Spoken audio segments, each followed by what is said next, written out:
Hello, howdy, and welcome on back to Lost Records, Bloomin' Rage. I almost called it Life is Strange, because it basically is. I mean, I will say life is pretty strange. It's a bit odd, it's out there, it's definitely weird, definitely a little different, a bit quirky even, dare I say, may I add. And, yeah, man. I don't know. There's a lot I want to say and I want to do, just in general in my life.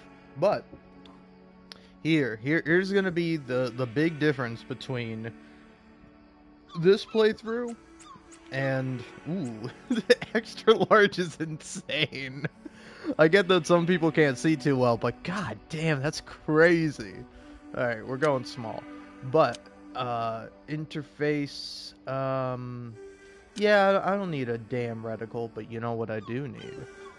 I do need to hear the copyrighted music. That's right.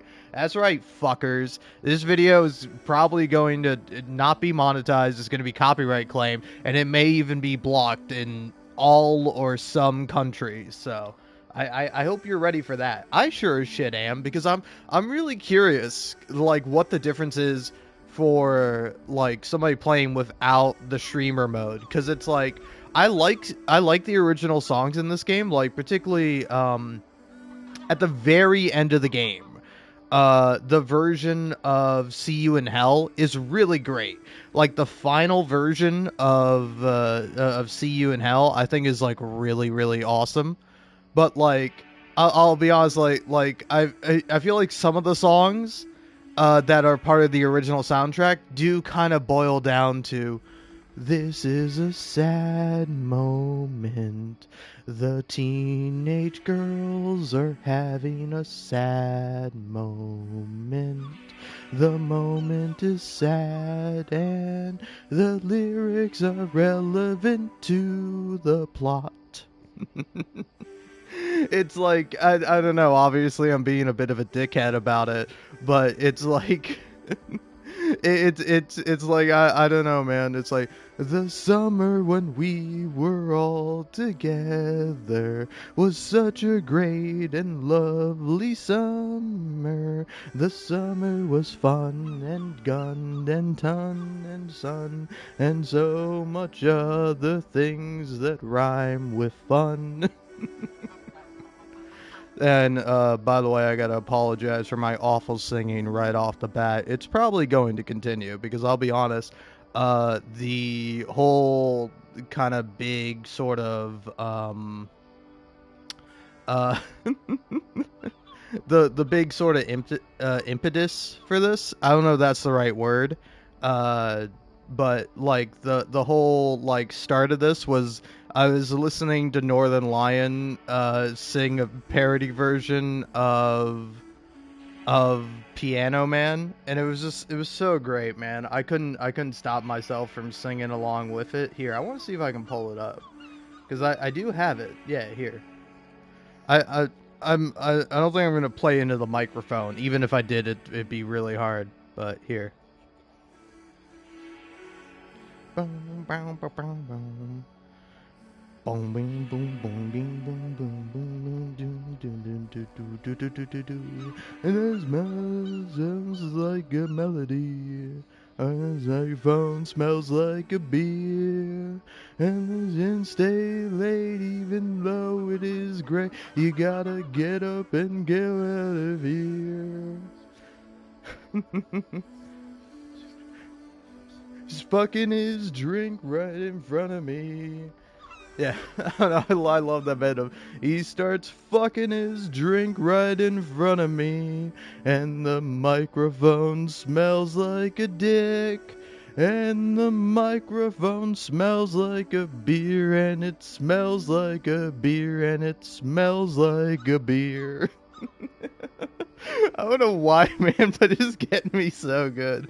The inclusion of like of just like the imagery and the the lyrical masterpiece that is, and he starts fucking his drink right in front of me, and the microphone smells like a dick. It's so good, man. You can't look me in my eyes. You can't look me straight into the head of my fucking cock and tell me that shit it ain't the funniest thing you've ever heard in your entire life. But yeah. So anyway, sorry about that. All right. We're gonna hit news story. Yeah. Well, select the new save data slot then. Yeah. Do number 2. Here we go. Hey, see, now I should have done this. All right. Don't pay attention to the legs. All right. If you haven't played the game, just don't fucking pay attention to those fucking legs, man. What? How? Dude, I don't know how this thing works. Oh yeah, anyway, here, I'm gonna go ahead and figure out, like, a good fucking audio level, because, I think what I have is not great. Whoa, hey! Sorry, I don't know, I just checked to see that my, my Grand Theft Auto short is doing relatively well. I mean, 600 views and 25 likes, it's not spectacular or nothing, but I'm surprised it's doing that well. It's only, I only posted it 35 minutes ago. But yeah.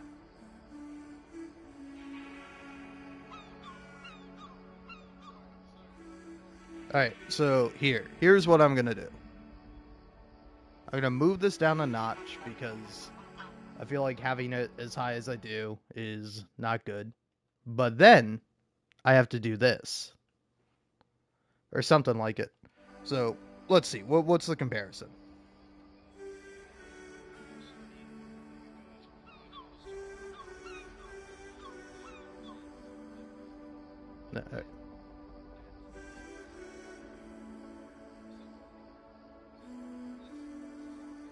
Yeah, is this good? I feel like this might be a little too loud now. Let's just go down one notch. Alright. I don't know, I'm fucking around with the gain of my microphone because, like, this microphone I have is really great. It's like a Shure M7 or MB7. It's one of the Shure microphones. But it's really good. Like, I don't know, you might be like, wow, I don't like the sound of your voice. Well, yeah, of course you don't. My voice sucks. But, like, you can tell how much my voice sucks because of how good of a microphone I have. So for better and for worse, I have a pretty good microphone. But the problem with it is that because like the gain on it is digital, it's really fucking annoying to have to keep like switching it. So like also it's really interesting. When I got the PlayStation 5 Pro, they seem to have fixed the problem with the PS5 where like the microphone was way overblown. Like, the default gain for a microphone on the PlayStation 5 is, like, way too high. And my theory for it is that because the controller mics in the controller, if you don't know, your PlayStation 5 controller comes with an inbuilt microphone. I'm sure you've probably heard it as, like, YouTubers doing a bit. Where they're like, hey guys, I'm talking to you on my fucking PlayStation 5 controller. Wow, isn't this such a great mic quality? But because, like, that shit is so bad, they had to, like, overcompensate for the mic. So it's like every other mic you use is, like, way overblown. So, like, the annoying thing about this microphone is every time you fucking turn it on or activate it, it starts at 6 gain.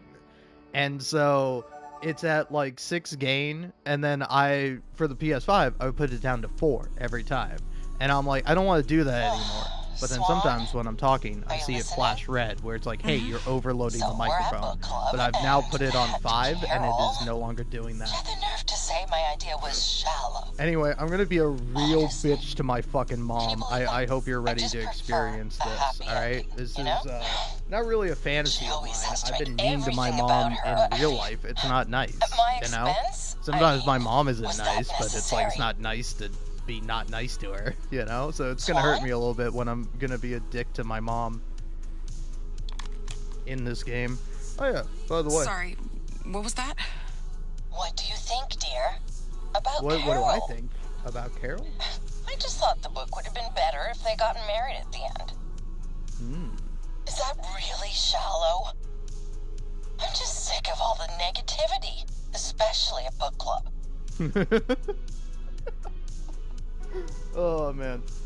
Also, since I've kind of established that I don't have to worry Swan. about monetization. Are you spacing out again? Tell me what you think. Fuck you, Mom. I'm not gonna tell you shit, but I will tell you what I think here in a minute. But yeah, I don't know. I do think it's rather interesting. Like, I don't know, because like me, I don't really self-censor myself all that much. Like, there's not a lot that I won't say. Sometimes I'm like, I won't bring up this topic, or I won't discuss this thing either because it's controversial or like genuinely like really rough.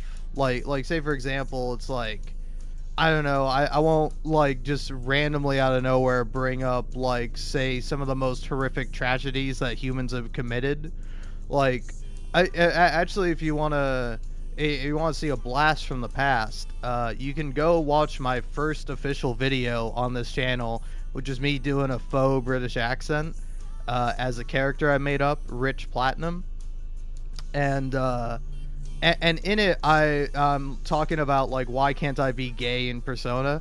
And then I end up making a joke about like the nukes being dropped on Japan during World War II.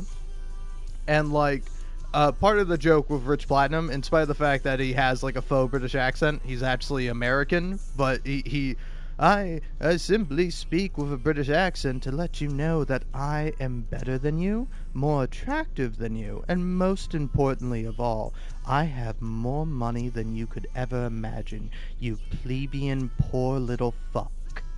So that's kind of the bit with Rich Platinum. But so like I bring that up, and like to me that's like the worst part about that video is I'm like I don't know how I feel about that joke in retrospect. You know, I was only like 20 or 19 when I made that, so you gotta cut me some slack. I was only a legal adult. Oh man. But yeah, it's it's like, I don't know, say for example something like that I wouldn't necessarily like bring up unless it was like relevant. I would say in a case where it is probably relevant is like, take for example, there's a game I played, one of the first Let's Plays I ever did, called Chernobyl Light, and I think it's kind of a dog shit game. Like, it's not a bad game inherently, but I have a lot of problems with it, aside from like the gameplay or whatever. And but like to me it's just such a weird concept, right? Because it's like you also have it with the Stalker series, which you take this actual literal human disaster, the Chernobyl nuclear power plant exploding and basically ruining and decimating this whole area, causing a bunch of deaths, and it was all preventable, but the people in power just didn't want to act on it and wanted to pretend like nothing bad was ever going to happen. And so it's like, I don't know, I think there's a difference between making a video game where you have fucking like Fallout monsters in the area versus like versus like the Chernobyl TV show, the HBO show. It's like there's a difference between the two, where it's like I don't have a fundamental problem with the HBO show, but I do have a fundamental problem with the game, because you take a very serious thing and then you make it silly with all the dumb bullshit that you add into it, and then also like the game has like all these weird plot twists and weird shit going on with it that I'm not a huge fan of. Did I beat the fucking game? I think I might have. I don't know if I actually beat the game of Chernobyl. I certainly know what the ending is, but yeah, I don't know. It's certainly kind of interesting. Here, I'm kind of curious. What's the what's the motherfucking score on that bitch? I kind of want to know. And hey, you'll have to forgive me for my excessive use of Also, is my phone listening to me? Because I have not looked up Chernobylite in forever, but when I went to go type something into Google, it was like, hey, you want to look up Chernobylite? And it's like, yes, I do, but I don't like that you fucking listening to me, phone, you fucking piece of spyware. It's got a 4.5 on fucking Steam? It's 4.5 fucking stars on Steam. Holy shit, man, that's fucking crazy. Sorry, you'll have to forgive me in my silly little fucking voice, but what the fuck? Metacritic, man. Hit me with the Metacritic scores. Okay, now that's more reasonable. That's honestly, I think that's high. For me, Chernobylite is like a 6 out of 10 at best when I'm liking the game and it's working for me. But critics say 75, and then users say 7.7. So yeah, I think that's a pretty good, a good kind of a more balanced thing. Cause yeah, how the fuck is it rated so high on Steam? Like on PlayStation even, where I feel like PlayStation kind of skews to be nicer in general. On PlayStation it's 3.8, which like what does that round up to? Like 7.6? Yeah, that's about the same as the Metacritic score, which I feel like is too high for the game. But yeah, it's like, yes, Steam, I was born in 1969. Shut the fuck up. I was actually born in 2001. Fun fact about me. But I have it set to 1969 because it's funny and it's annoying. Let's see. Huh. Oh, yeah, what's with this fucking apostrophe? Because you're kind of fucking with me, Steam. Because it actually says very positive 82% of 11,000 reviews all time. And then recent reviews have it at 73%. So I don't know what's going on with the calculations, but you're fucking with me on it. You're fucking with me on it a little bit, Steam Arena. Because, yeah, that... Is that ain't right? Is that my search engine fucking with me? Somebody's fucking with me. And,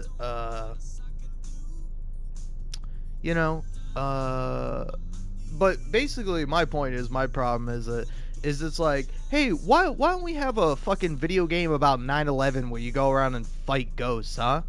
Like, what's up with that? I mean, like, what's the difference? I mean, the scale kinda is a little different, but it's like, it's like, also, it's like, it can be done in a tactful way. It's like, I forget what the name of the movie or anime is called, but it's like, Fireflies or something, where it's like, it is ostensibly about the nukes being dropped on Japan. Like, like, that's a actually interesting sort of thing, and I think it's also very different when it's like, oh, hey, somebody from this country is making the story and telling this, versus like, I don't know where Farm 51 is. I think they're actually Ukrainian.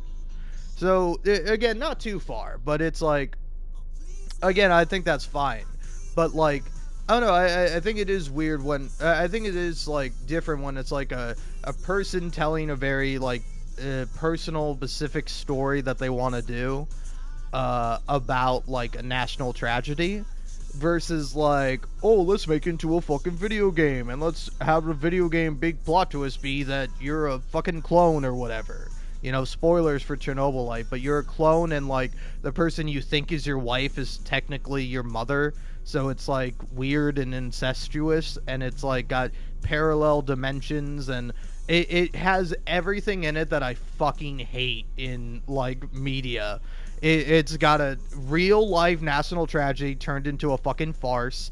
It's got multi dimensions. It's got fucking weird relationships and romances, and it's like me when I play something like this game. I fucking like a lot because the romance in it is me going, aw, that's cute.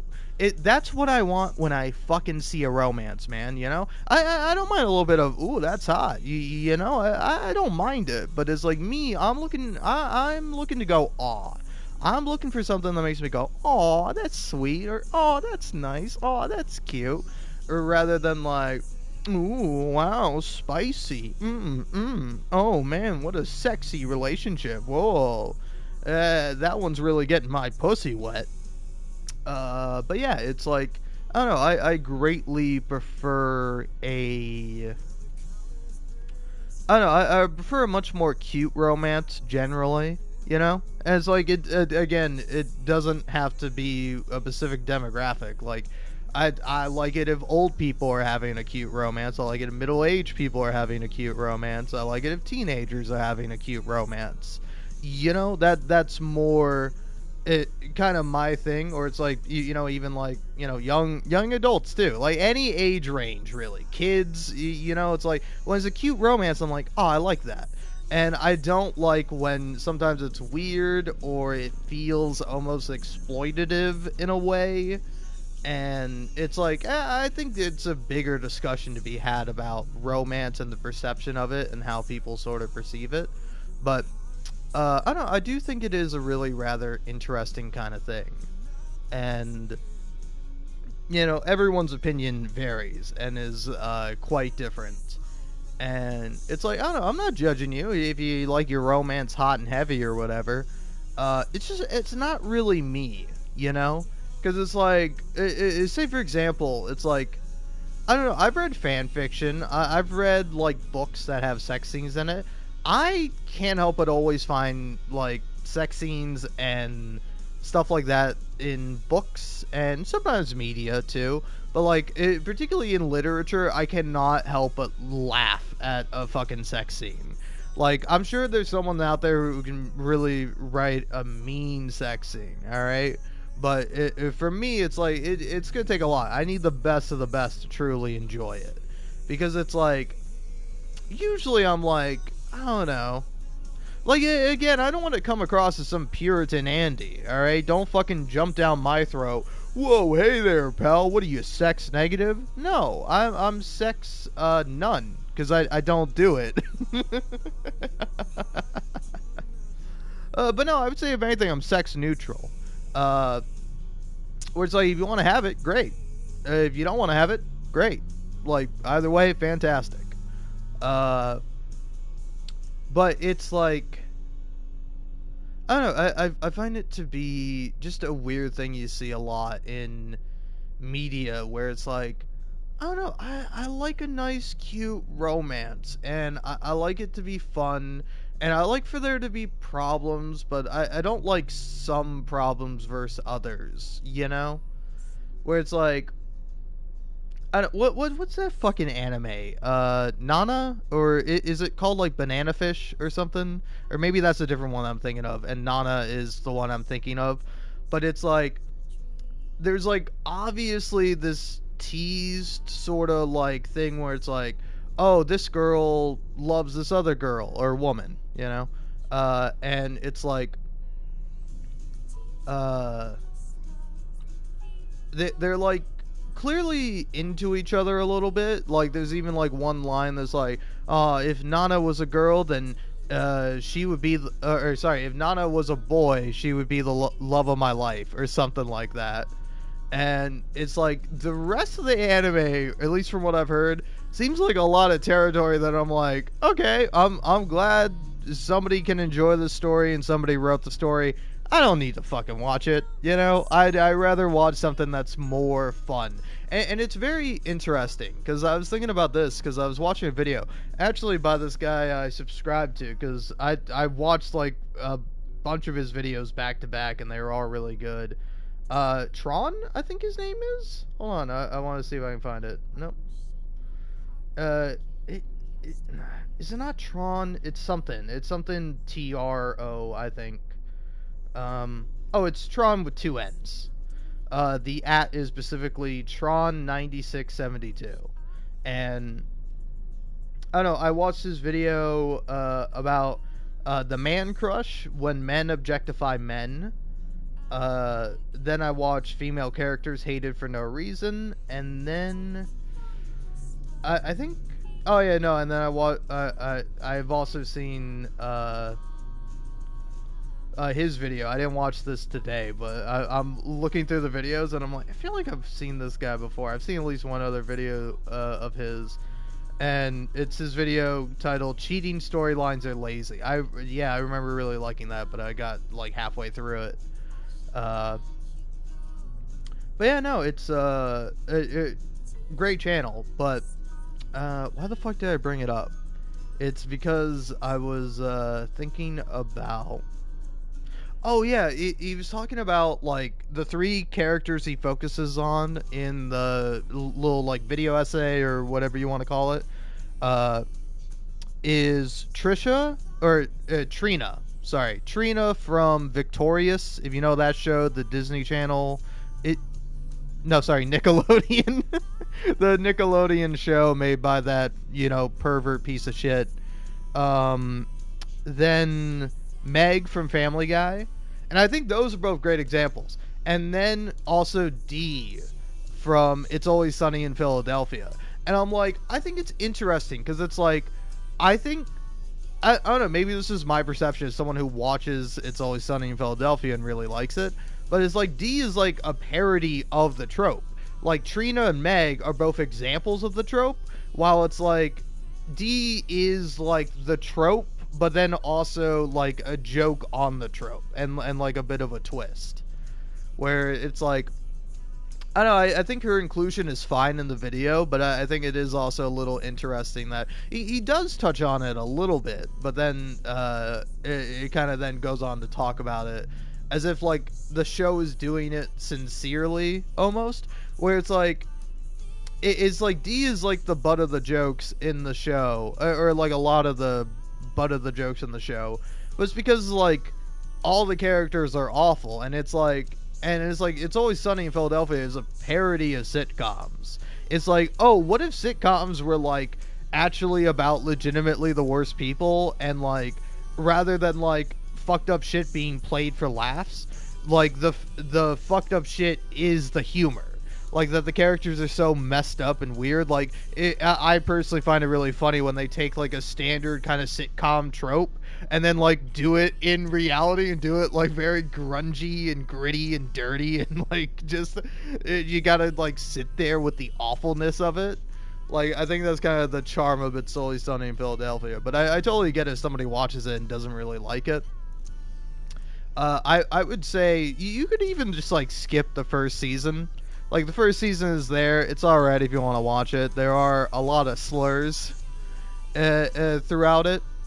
And there still are in later seasons, so just a little FYI. But it's like, again, it's like, there's a difference, right? There's a difference between, like, some shitbag fucking anti-woke right-wing grifter on YouTube saying slurs, and like the characters in Always Sunny saying slurs, where it's like, that's the point, is they're awful people. While it's like, the example of like a YouTuber or somebody like that, that's just an awful person. Like, you're just a real person being a real piece of shit, when it's like, in the show, they're all acting. And, it's like, if it's your cup of tea, fantastic. You know, if it's your kind of cocktail, fantastic. But if it ain't, then hey, no problem. Nothing wrong with abstaining. There's certainly some stuff that I don't approach. Like, when we get into weird, like, not romance, but sex stuff, I'm usually like, I'm out.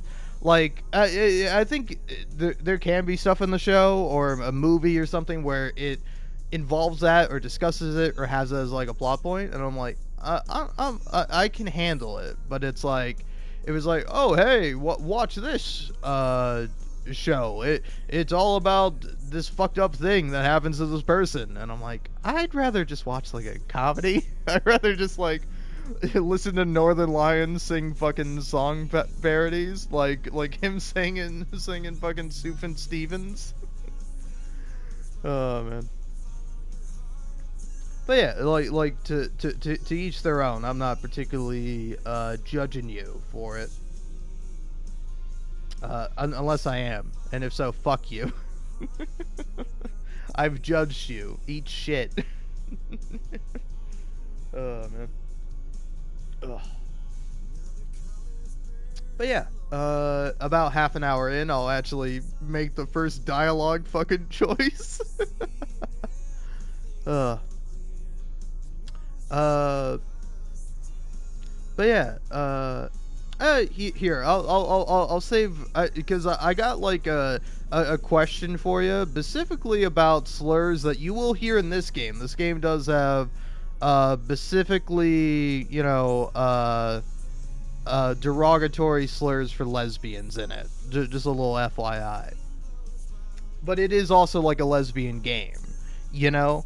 So it's like it makes sense, right? It's like there's a reason why there's like no racial slurs in this, but there are like homophobic slurs in it, and it's like I don't know. I think it is a interesting kind of topic because at least when because I've recently deleted TikTok and I'm kind of glad I have.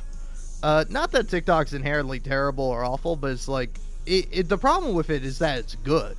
It like a lot of it is great, but then a lot of it is terrible, and it to me it fucks with my little gambling addiction prone brain or whatever. Like what's the thing? I got one of them addictive personalities probably. So it's like I'm just always spinning that fucking wheel of like scrolling on the FYP page on TikTok, and I'm like, I shouldn't do this, man. Like honestly, more enjoyable stuff is when I like finish playing a game, and I'm like, oh hey, let's look up stuff for this game. Like I think I did that with this game when I was finally done with it. I was like, oh let's look up Lost Records, Bloom Rage, because like I would get like a bunch of TikToks for this game before I was able to play it, and I was like, I don't want to see this shit, man. I want to fucking experience it for myself the first time when I actually play it. And so yeah. Anyway, 31 minutes and 31 seconds, just about into the game. Yeah.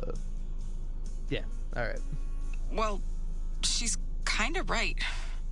Not every story needs a happy ending. Sometimes it's more complicated. Seriously, Swan? You're taking her side. Did I tell you how she was bragging about her daughter's wedding? I guess I can't blame her for being excited. But she's always had a big ego. Honestly, some people never change. Especially not Carol. I know, Mom. Why don't you try making some new friends? You always complain about this group. We might not always get along, but we're still my oldest friends. I know it might seem odd to you. You've always been more of a introvert. Yep. Well, I just finished driving 4 hours from the airport. I can hear you fiddling with something. Huh? Yeah. So, you made it to Velvet Cove. You see your friends? Are they there yet? Yeah. I'm in Velvet Cove. It's interesting. A bit more run down than I remember. Oh, too bad. It wasn't always run down, you know?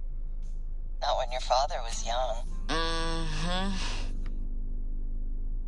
I found this old album I'd like to show you. It's got photos of us at the new house. Remember? Christmas?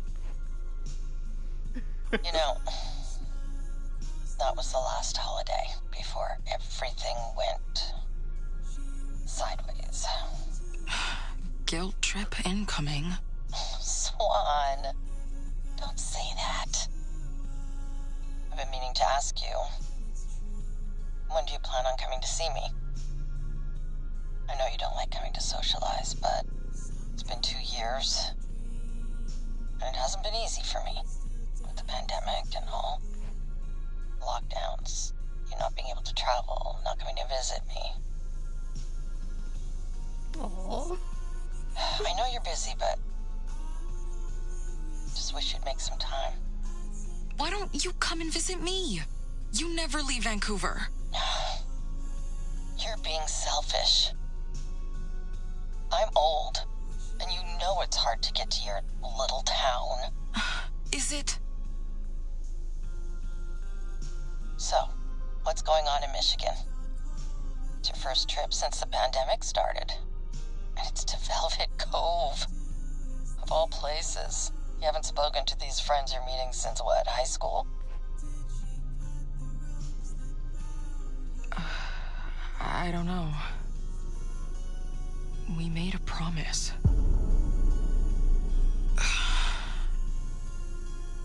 But it's just personal, okay? You're still thinking about promises you made when you were 16. You haven't seen them in, what, 27 years? Just trust me. I can't explain right now. Was it a summer fling? One of your phases? God, not the You can be face thing honest. again. Really, Swan?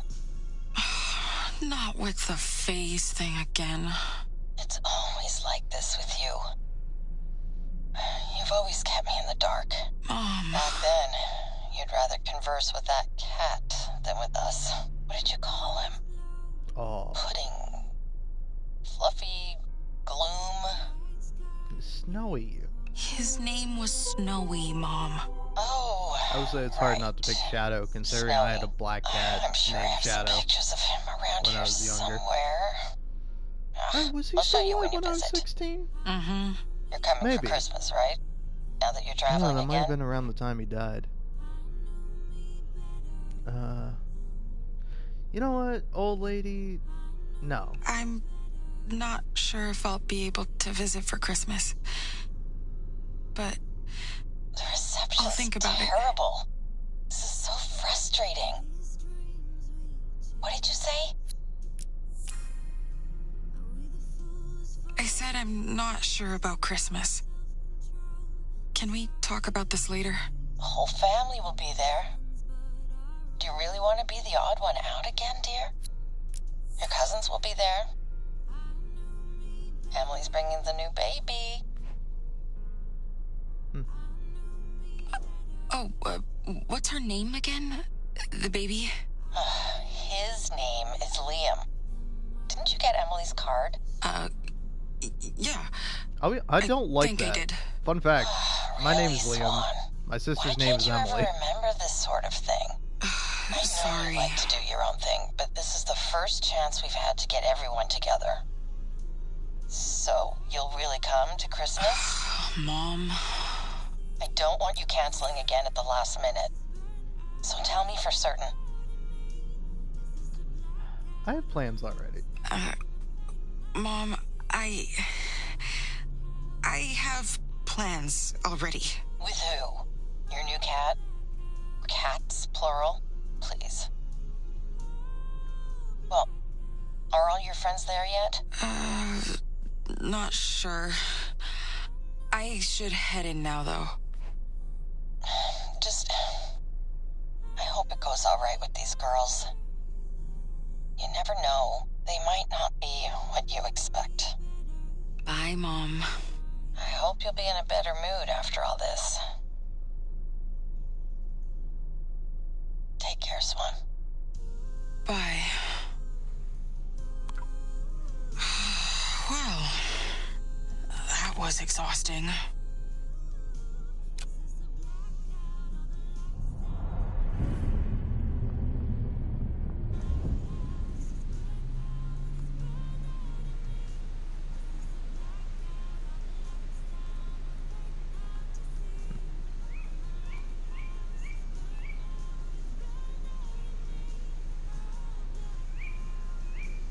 Aw.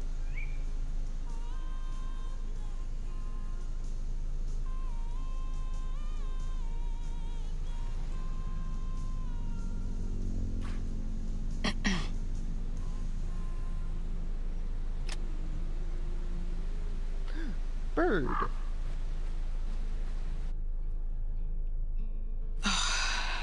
Get it together.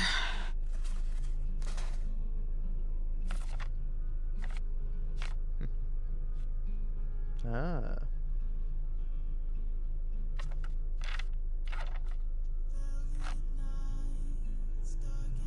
Huh. Boarding pass. Swan Holloway. 3E. Ah, on the aisle, huh? Okay, okay.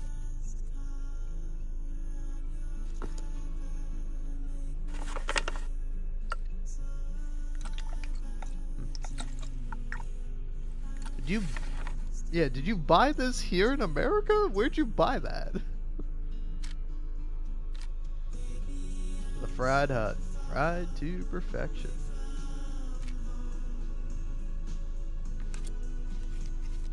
Sorry, y'all forgive me. Made locally in Ontario. Okay, there is music.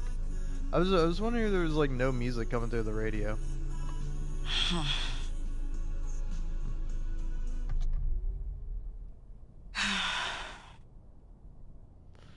Alright, well, time to go. Okay. I can do this.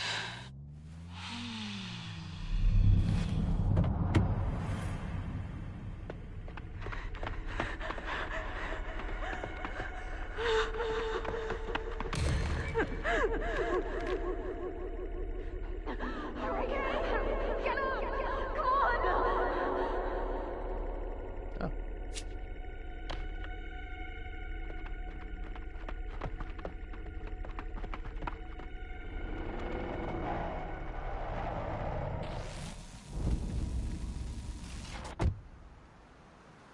Man, I forgot the game shows you all that in the very beginning.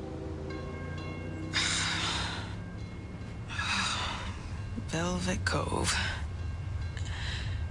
Just being here brings back memories.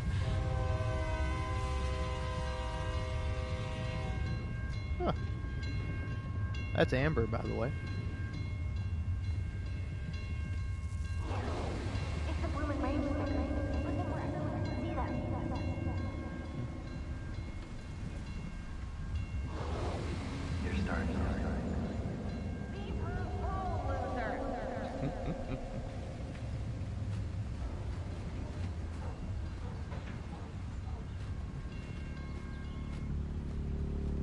Never mind.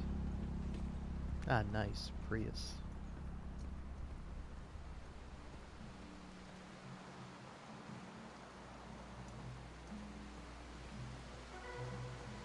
Oh, yeah. I hope we stay friends through it all, too. Wisconsin.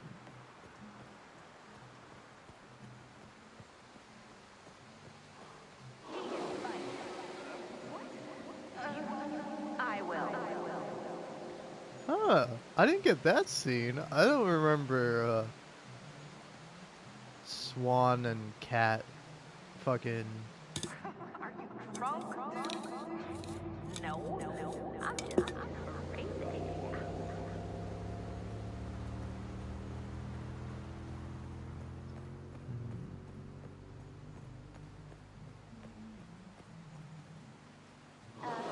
Did we load everything? Sweat. Let's cause some noise.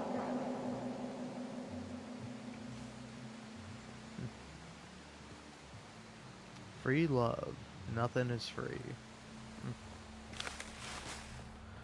Bum, bum, bum, bum, bum, bum. Alright. Time to head inside. Okay, you can't just reminisce on anything you've already reminisced on. Yeah, huh, I gotta know for curiosity's sake, does it change? Okay. I had to know. Kitty cat. Hoso. Michelson Ranch. Pete Hughes.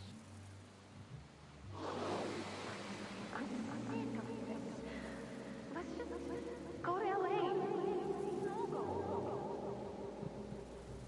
Also, it's so funny that it's like for the 10th year closure anniversary of the movie Palace. What? that seems like such a weird thing. Like, Time to head in. Face the inevitable. Look, Swan. I know we're gonna have a classic little moment here, but it's baffling to me that like this Velvet Cove Film Association presents something for the 10th year closure anniversary of the movie palace, which is essentially just like a it's like a local movie rental place. Like it's not like an institution or nothing. Maybe if they had, I don't know. Does the movie palace supposedly have more going on? Because at least in 1995, it is just like, you know, you got like one teenager working there, and that's it.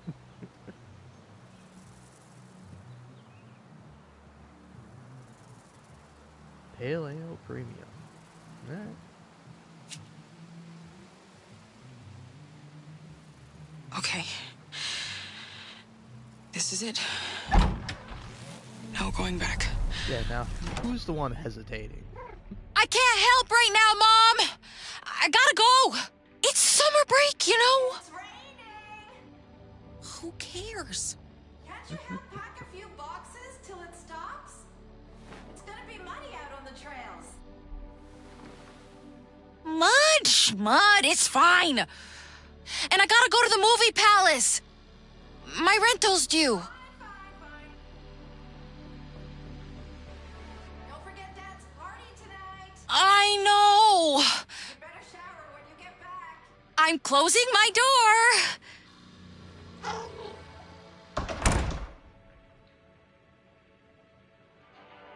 Oh, where'd I leave that tape? The dark crystal. Don't want to pay the late fee this time. We'll find it, but first, gotta pet the cat. Ah, Movie palace. Oh, well, I can't return this without the tape. Oh, must be in the wrong case.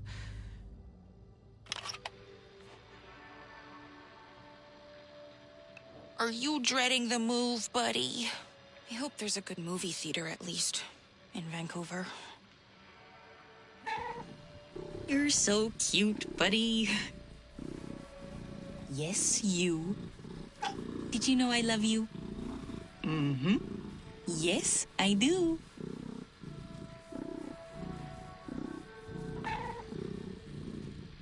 aw. What a cute little guy. Better hurry. Oh, I love it when it rains like this.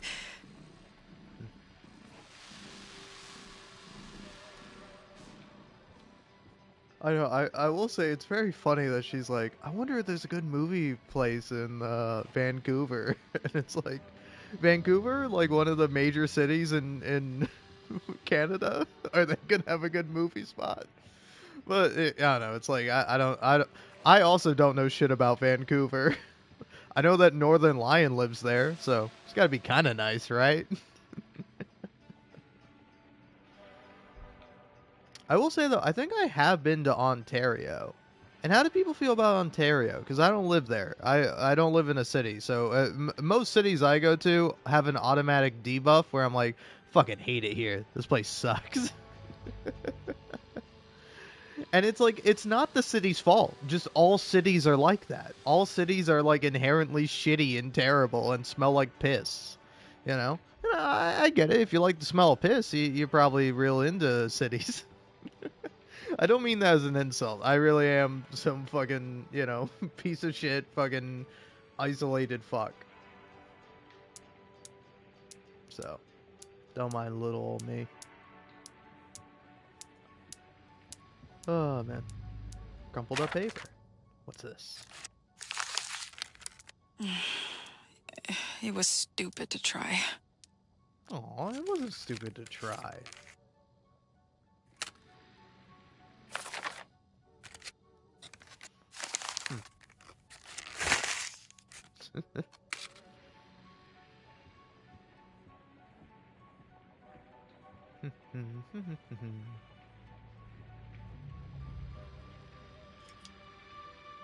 Gotta switch the fan on.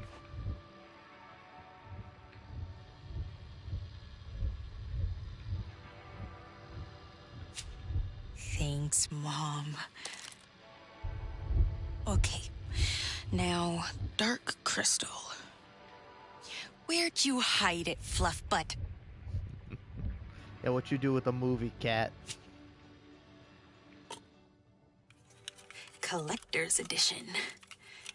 Too bad the candy tastes like chalk.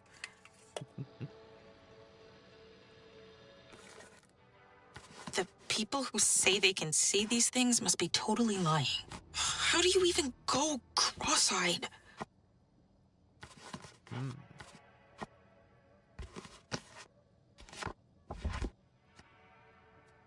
Alright, I'm not gonna lie to you. There is an achievement for seeing, like, the illusion or whatever, so... I don't think you can see it until a certain point in the story, though, but... I'm just gonna leave it there. I'm gonna let it sit. Well, here, let's...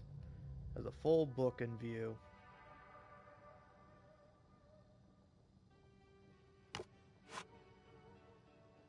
And then, yeah, whatever. I'm not gonna fuck with it anymore. But yeah, now I can just go ahead and talk. And honestly, oh, fuck yeah, dude. Hell yeah. I don't know, I'm always nervous to talk, man, because, like, I'll be talking, I'll be doing my bit, and I'll be doing whatever.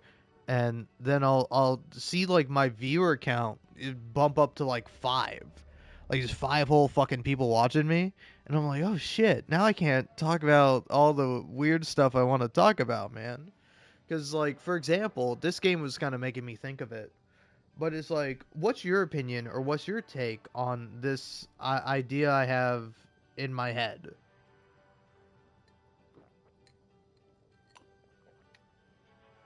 Now, I will say for preference or for a preface or it yeah, do you say preface or do you say preface? Because it's like preface is like the right way to say it, but if you say preface, I don't think anyone's gonna call you out on for it. You know, if you're like, hey, let me preface this, and somebody's like, it's actually preface. Actually, you're fucking assholes. Shut the fuck up to me. All right. If you're ever one of those sticklers for like, well, it's actually pronounced this way. Well, actually, you're being a fucking dick.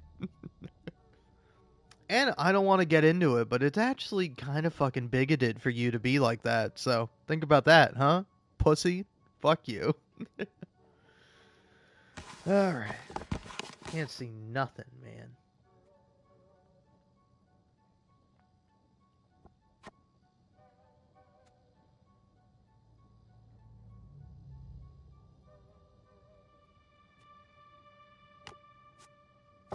Yeah, I don't like that I can't move it in like a 3D space. Alright, whatevs. Gem box. The Earth's own creative energy. Lapis lazuli. Yeah, is it supposed to be lazuli or lazuli? I don't know.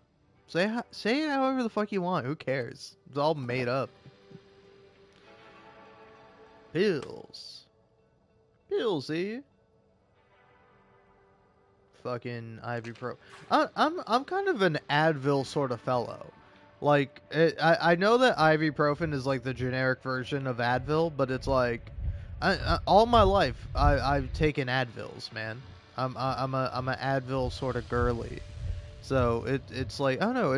Do people know about Advil? Are you also popping Advils as much as I am? Which is not a lot.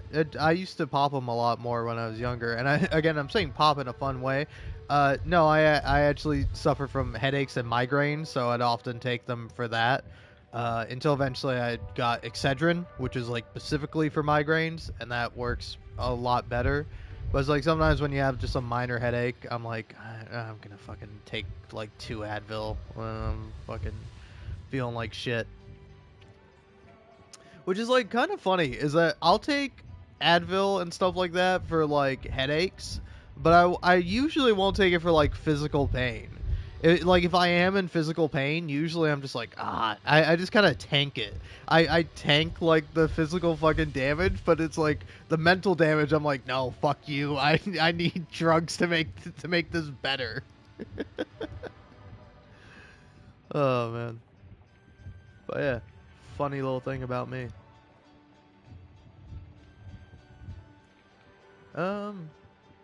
Anything in the closet? Gotta get dressed, I guess. All right. What's this? Mm.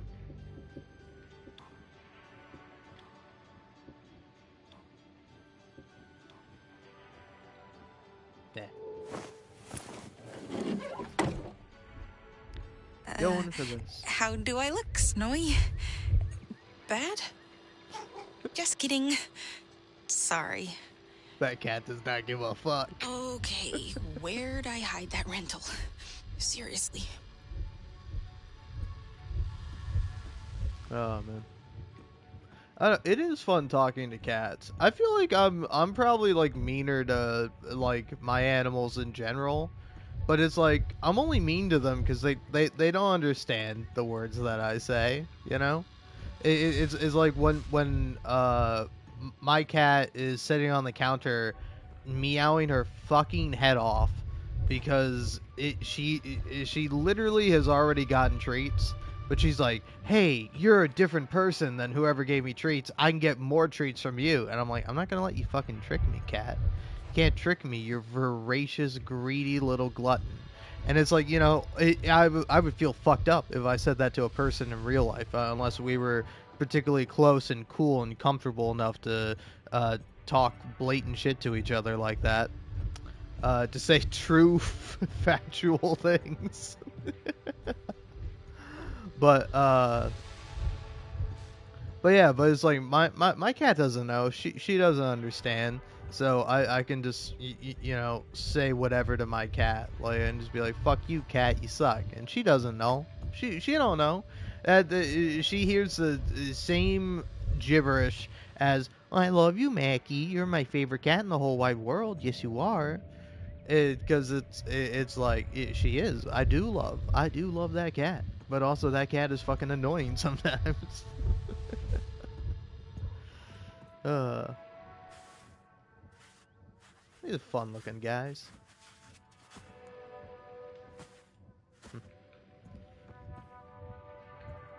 Books.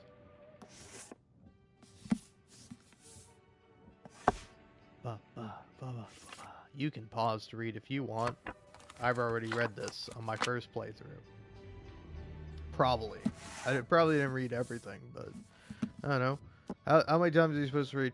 For generations, the venerable Alari family of St. Landry has been haunted by a legacy of vanishing women. The eldest daughter in each branch of the family tree is born to an ominous fate, to disappear just as she reaches womanhood, never to be found again. Now one young woman is consumed by an insatiable thirst to understand the origin of her family's curse before the same dark destiny befalls her.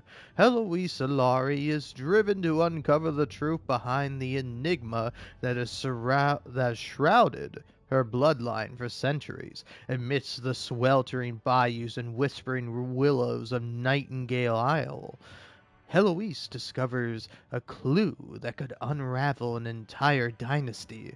3 words written in ash will lead her down a path from which she may never return. The Willow Tree Coven. Spellbinding, says some book reviewer. But yeah, that's funny. I'm glad I read that one because that's actually relevant to the plot and has a new meaning upon having played the game and knowing everything is going to happen.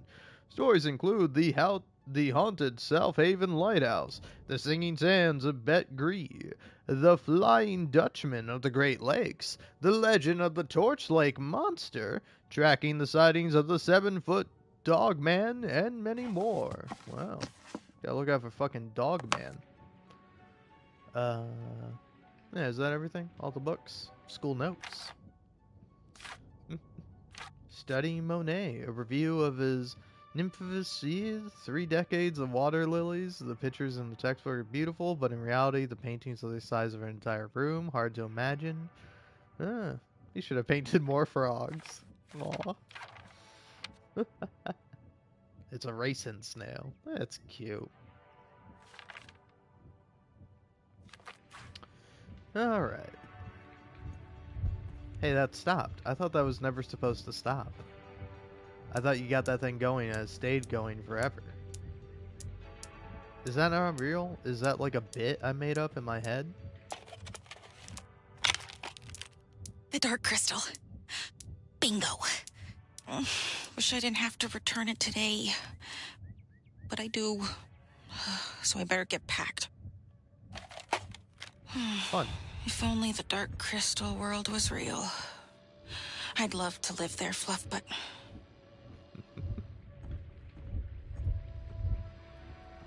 I will say it like the characters' faces aren't animated particularly super well, but like I don't know, it is kind of funny.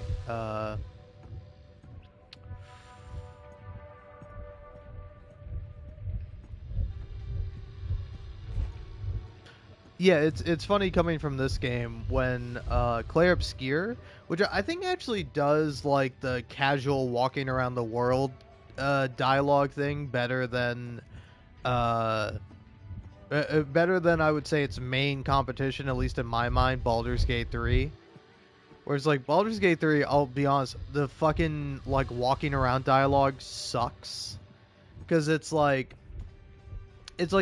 rarely happens if it does, where it's like somebody might say something where it's like character might be like, oh wow, look at this, but it's like it's very rare that characters will actually comment on what is currently around them. So it's like in Claire Obscure you'll see like a fallen over building or some monster in the distance, and then the characters will be like, oh hey, look at that monster. And then sometimes I'll instinctively turn the camera around, and then their faces just are not animated. And I'm like, oh shit, yeah, I forgot. Not all games do that. Oh, okay. I was like, how did I accidentally hit photo mode? It's one button. It's left on the D-pad. But yeah, but it's like I feel like it's much better than Baldur's Gate 3, where it's like sometimes characters can say things, but usually what you have to do is you have to do the thing of walking up to it, where you're like, oh, hey, this thing. Such a classic. Too bad that movie sucked. Bet I could have made a better adaptation. Something like that Kubrick one. Kubrick? Is it really Kubrick? Or is it really Kubrick? Because I've always heard and said Kubrick. But yeah, anyway. From the imaginations that brought you, the Mothman Returns comes a new twist on another terrifying urban legend. The Wendigo feeds on corruption and greed. In the mining town of Broken Falls, it finds the perfect host, and people start to disappear, leaving no trace behind. Soon the hunger spreads like a plague, turning neighbors into demons ravenous for human flesh. The surviving residents must find a way to escape the town before the blood moon rises, or else be consumed before the break of day. My oh my.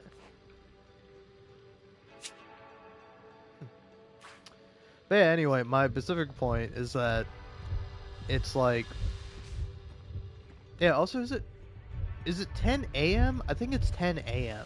Okay, that makes more sense. But yeah, but like it's like you can do the thing of like you walk up to something and it's like, oh wow, look at this bear statue.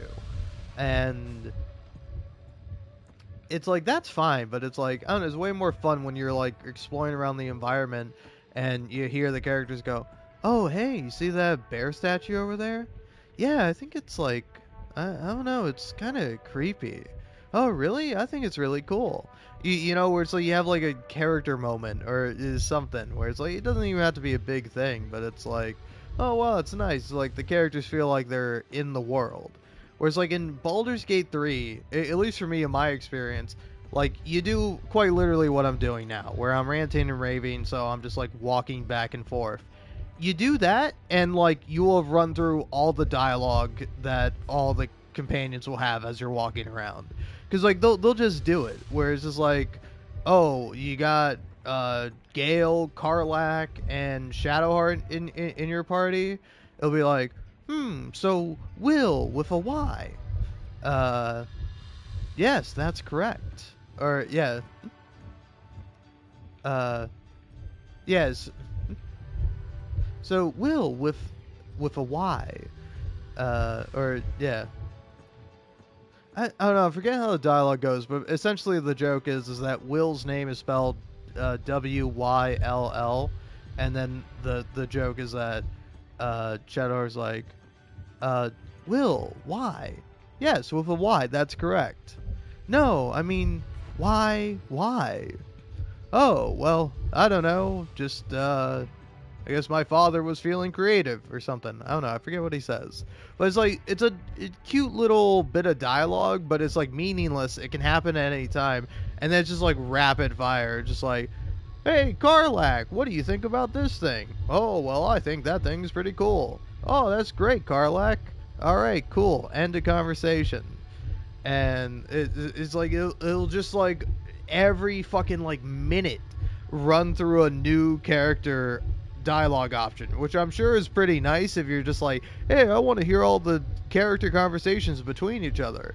But it's like, you know, you gotta save that for like a moment of downtime. Take for example, like Mass Effect, whereas like when you're going in the elevators, that's when you get like the companions kind of having like ambient dialogue with each other. Whereas like usually as it's like, I don't know, if you're not gonna have the case of like, oh, the characters will actually comment on the environment that they're in. Instead, I would say just go for like, okay, you can like activate it whenever you want, but you gotta like do a specific thing instead of just like, oh, hey, what's that, pal? Are you trying to talk to yourself like the fucking freak that you are? Well, here's every single dialogue option. All right. Anyway. I know you think these boxes are yours, Snowy, but I've gotta pack them for the move soon.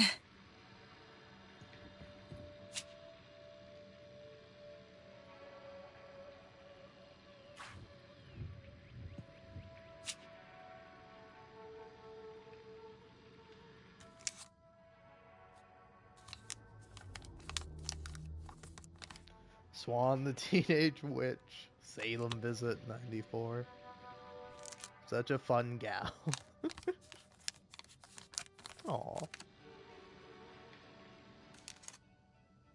And a photo of a grave. Unmarked. Yeah, I wonder who that's for. But yeah, that's pretty cute.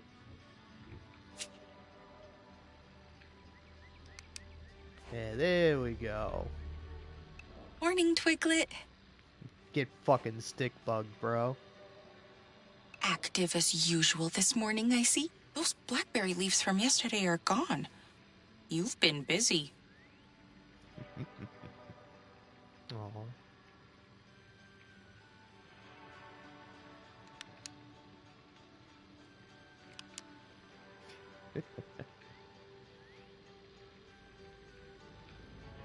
Hell yeah, man.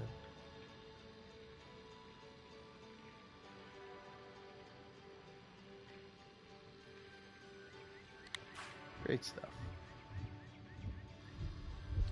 But yeah, it's like, I don't know, words, things coming out.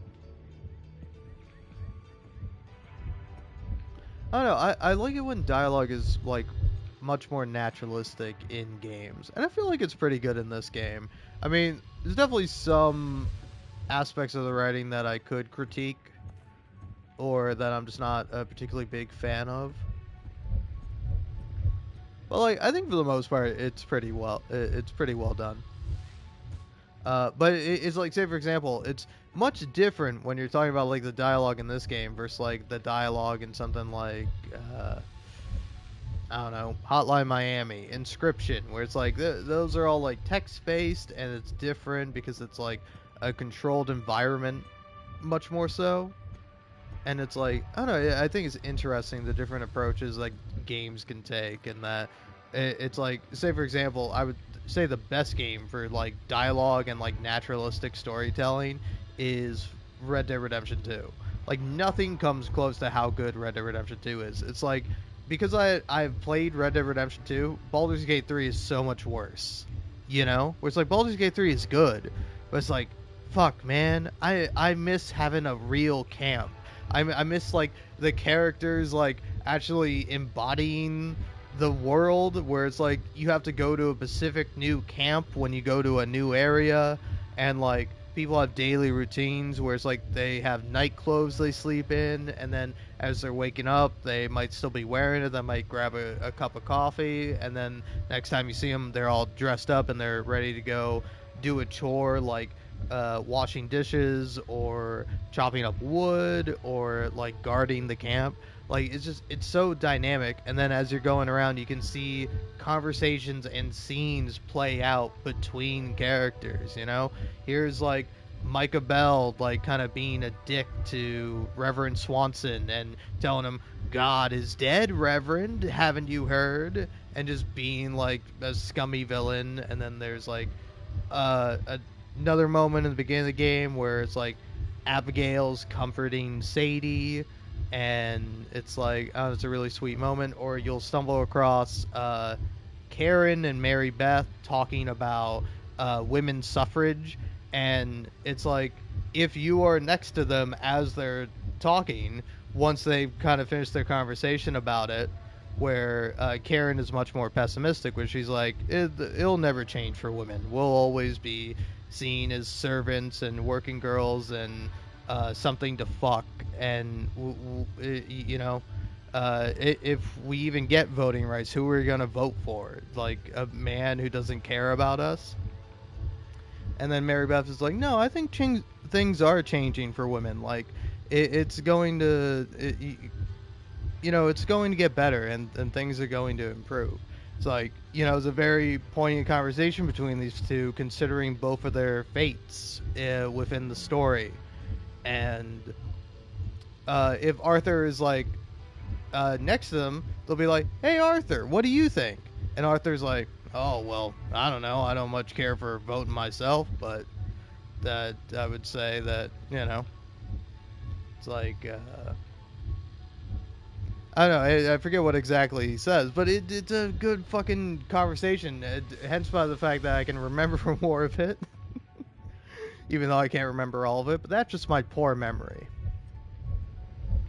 and also maybe being a little intoxicated, which you should never do.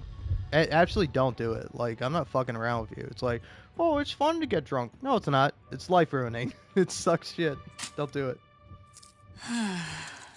My daily moment of sin. Face.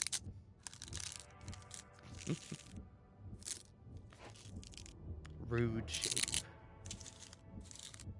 Nice. Oh, hold on. Gotta do a peace sign.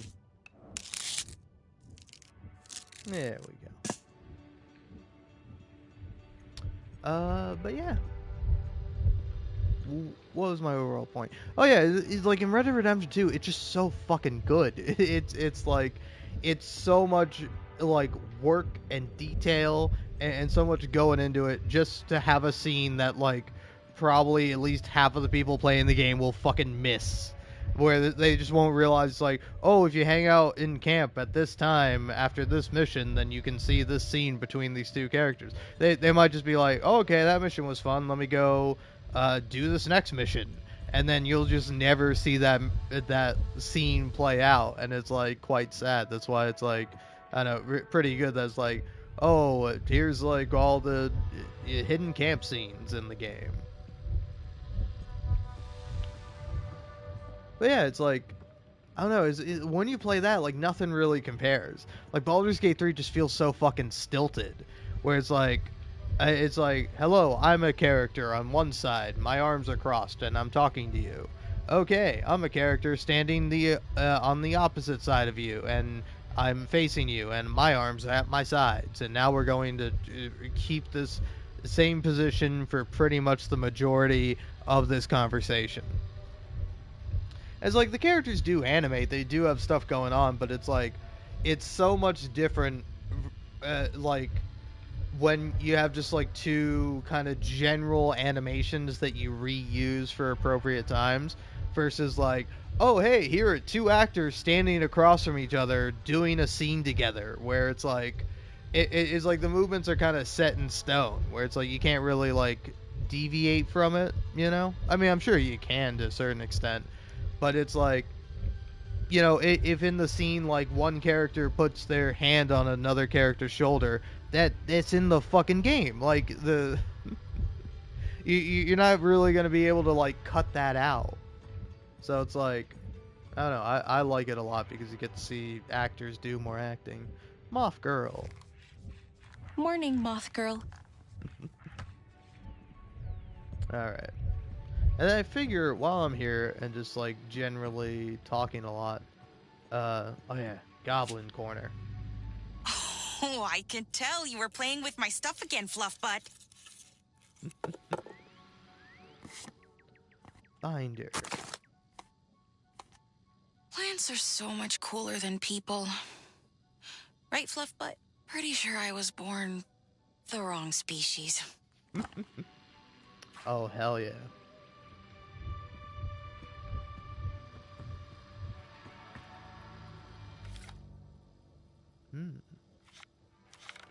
Gargoyles Awakening Part 1 and 2. Oh, nothing in there.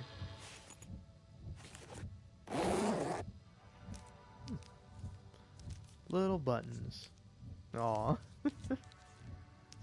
Ooh. So who's who? What does that say? Okay, so that one's pizza time. That one's like peace, and the other one's a silly looking cat. The Zoomies, death, and also pizza time again? I don't know. What? Yeah. Oh yeah, okay. It's the same on either side, but it's reversed. That's why it's throwing me off.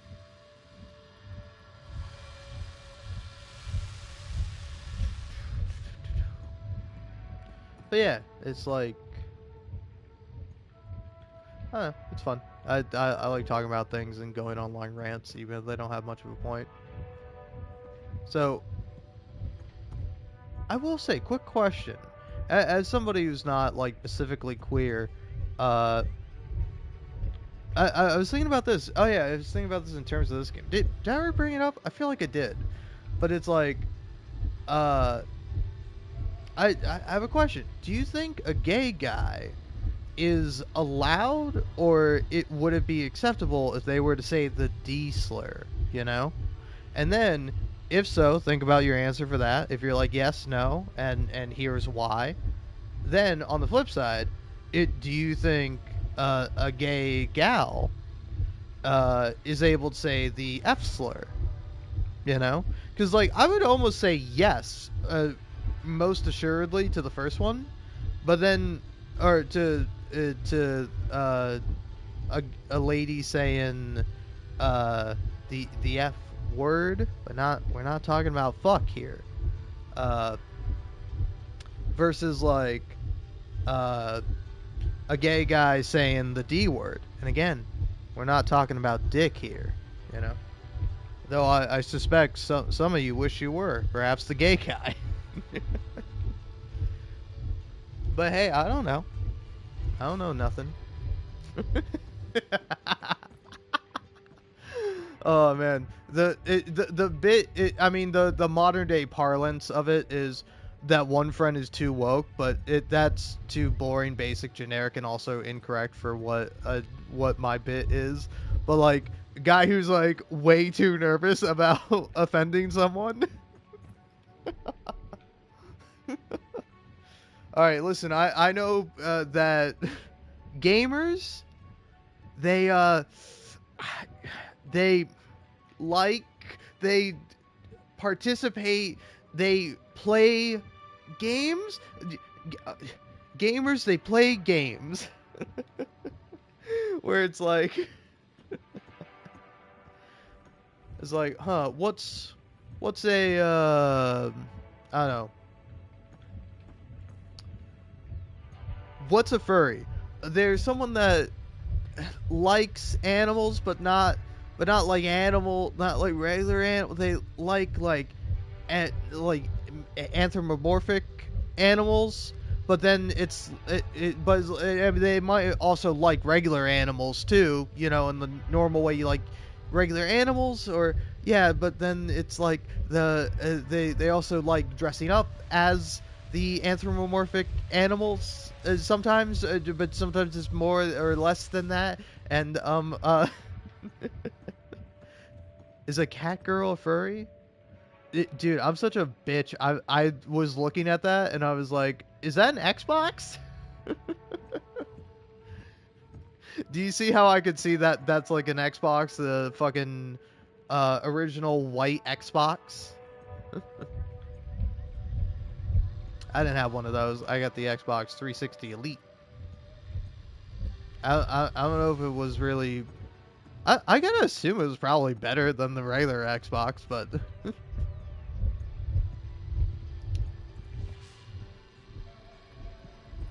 hit the fan.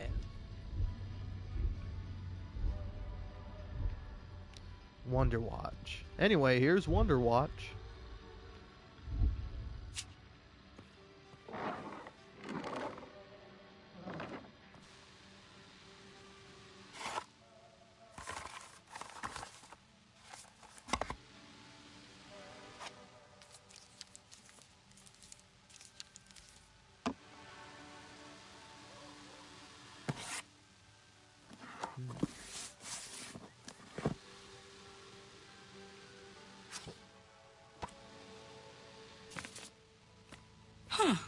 AV Club could be cool. Wonder if there'll be any other girls. Listen, you might not realize this, but this was in the fucking 90s where that was an actual concern. Alright. I don't know, is it still a concern in modern day? How divided are the sexes in modern day schools? I don't know. I'll be honest, I don't really fucking care, but makes me think about it, man. It's like, I don't know. It's like, I think this might be a weird way of describing it, but like the distinction and the differences between the two genders, the two primary genders that people usually are they're like lessening. Like the gap is lessening over time, where it's like guys can do traditionally associated feminine shit, and women can do traditionally associated masculine stuff, and the what have you, and like yeah,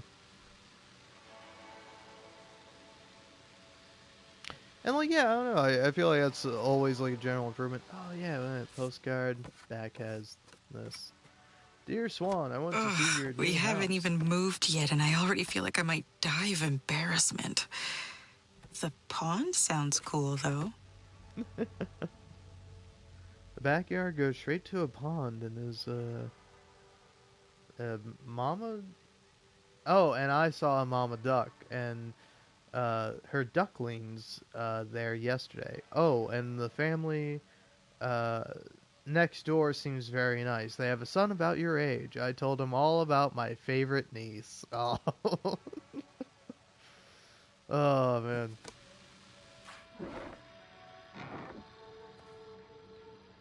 Dude, isn't that the worst, man? I don't know. It's like I get family members trying to be nice. It's always good when they are, but sometimes it's like, oh, do you have to be this way?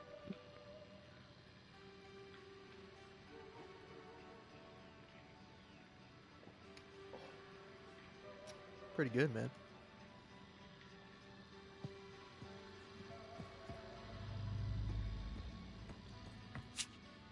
Alright, hold on. There's nothing there. Something else on the desk I missed. If not, it might be time. Ah, the floppy disk. Free 7-day trial. A $50 value. $50 for 7 days of 1995 internet? I mean, I don't know, maybe... Actually, yeah, with inflation, it's even fucking worse. Because I'm like, my internet is pretty expensive, and I have fucking fiber connection. And I was like, yeah, it's pretty expensive, but it's actually it's like technically more, but also technically less, because money is worth less nowadays. Ah, the economy. Isn't it fun? I'm so glad we kill people over it. Listen, human lives, I mean, yeah, I guess that's important or whatever. We need like a workforce and stuff, but like, have you thought about how the economy will suffer? I mean, my God, think about the economy. Are you not thinking about all the rich people that have stocks? What are you, like, selfish? What are you, even worse? The worst thing anyone could be? Poor? Oh,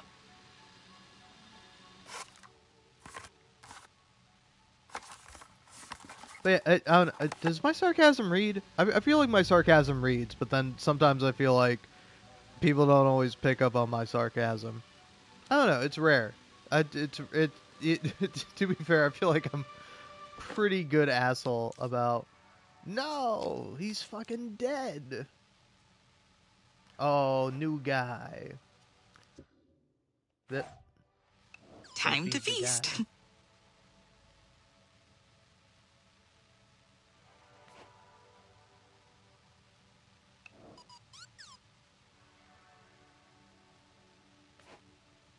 More snacks?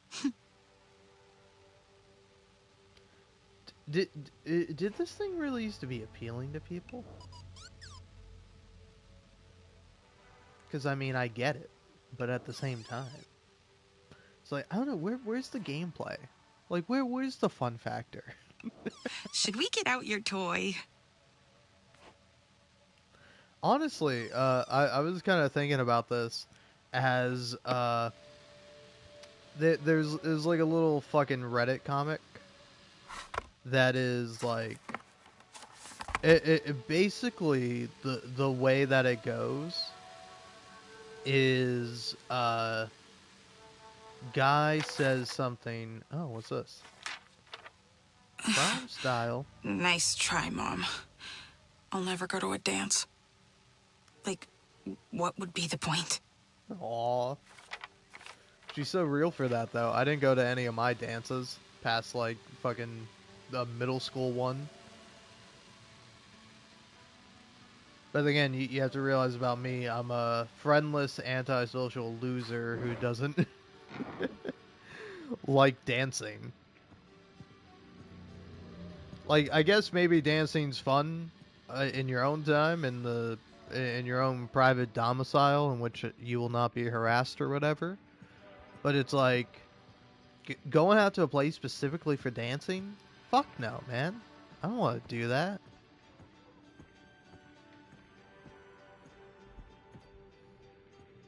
And plus it's like what? Oh hey, you gotta dance with a partner now. I don't know that. Yeah, I feel like that's a specific part at most dances. Usually it's like, oh, it's a slow dance, and I'm just like, oh cool. I'll be awkwardly standing around near like the punch bowl or something, just fucking drinking. I don't want to do that. I want to drink alcohol in the privacy of my own fucking domicile.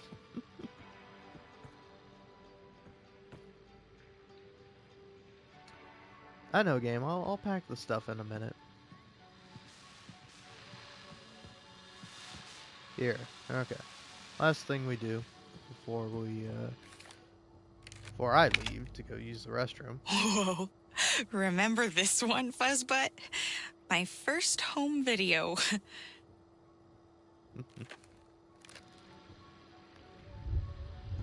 All right. Ugh, these backups always take forever. I think you gotta pack first, and then that will show up. Secret spot.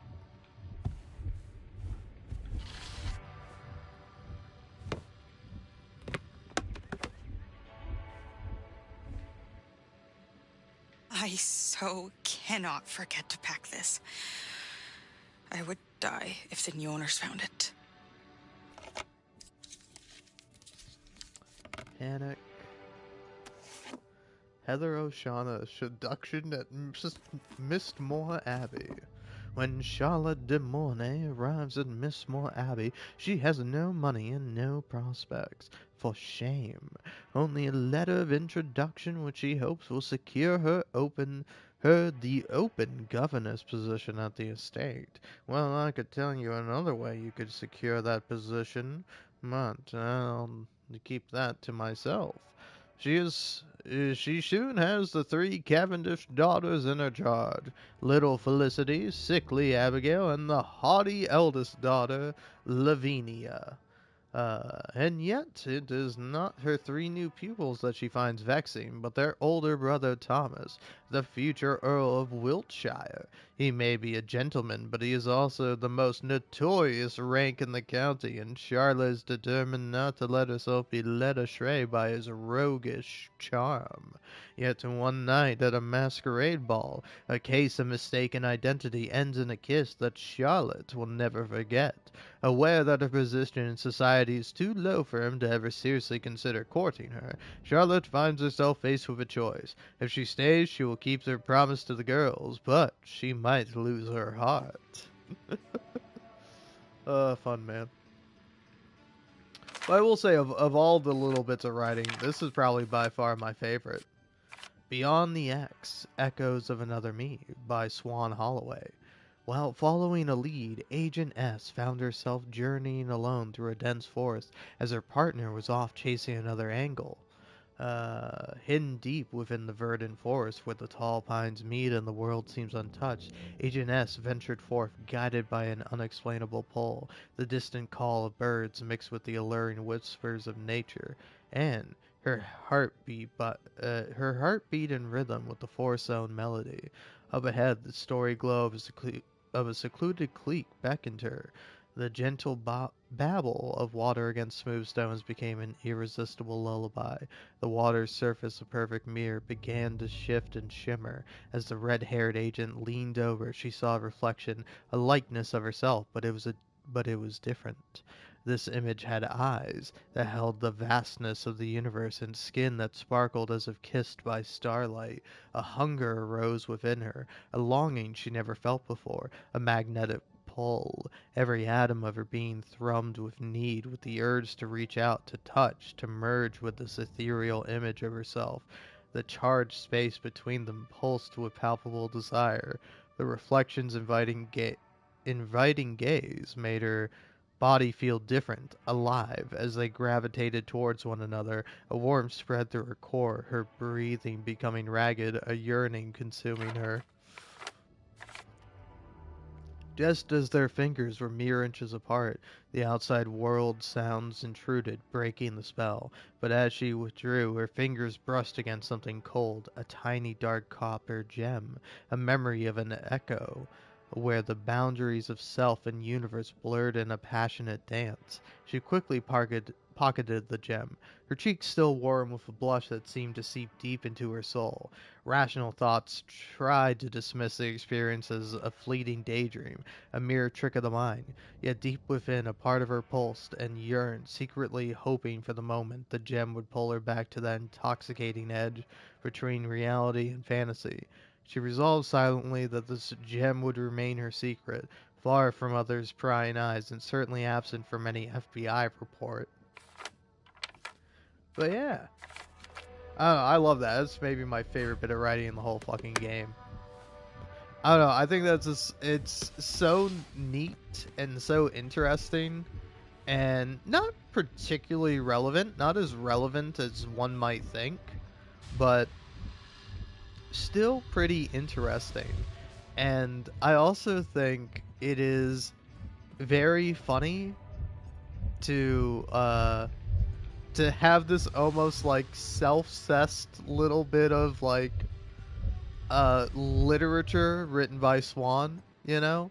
Like it's not quite that, but it's like it feels almost like it is really close to that, but I think it's done in an kind of interesting and endearing way, at least in my mind.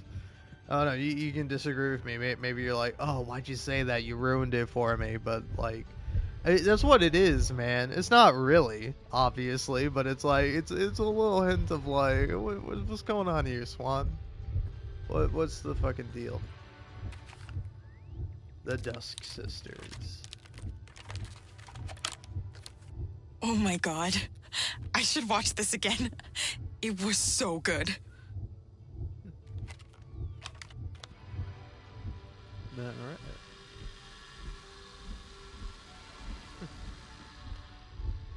I like the poster. Yeah, what's up with that? Is that yeah? It's a leaf.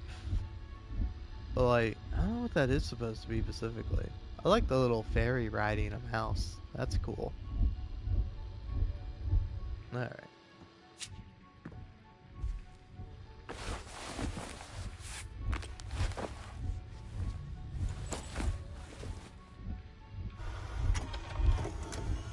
Oh, backup's done. Perfect. I can film you a bit before I leave, Snowy. Let me just grab my camcorder.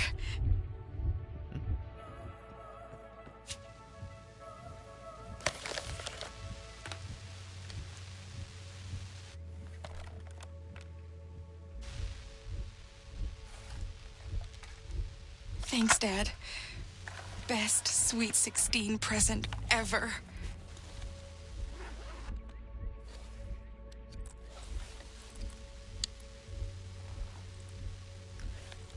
So I don't know. Like, here's like my little problem with the I'll dialogue. never just get there. sick of filming you, buddy.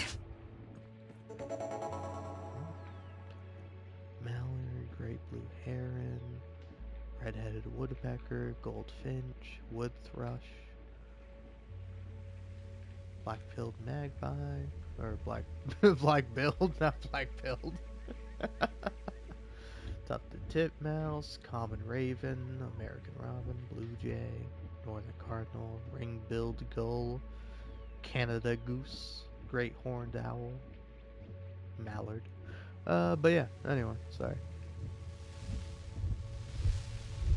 Got a little distracted there. Kitty!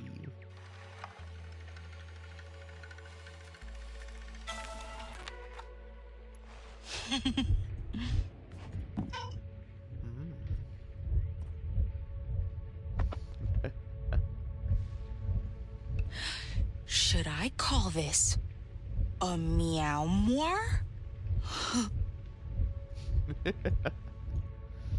Oh, man. Also, hey, now I can't lay on the bed. I was gonna do that, kitty cat. You ruined it. Fuck.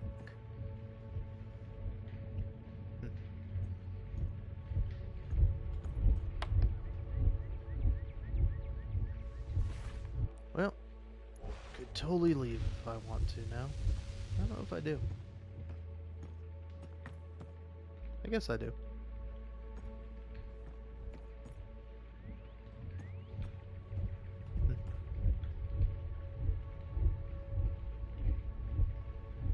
Ba, ba, ba, ba, ba. Sorry, I'm thinking. Better not run off before I film you, kitty cat. No. Look at this little guy. Whoa. Sleepy guy. Okay. Thanks, buddy. That's good.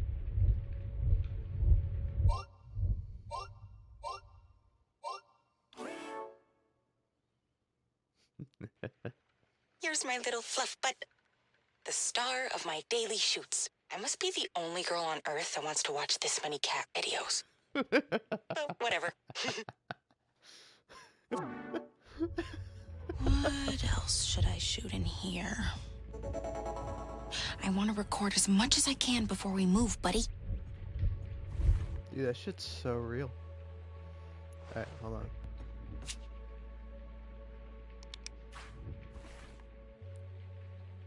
I always need more footage of you, Twiglet.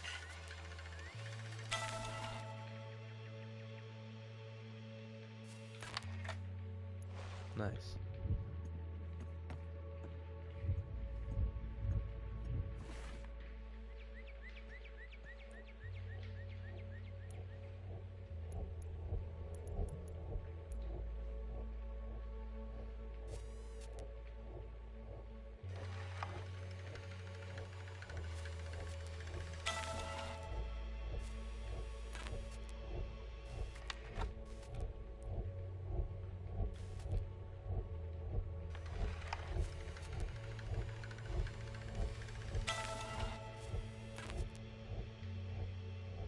What else?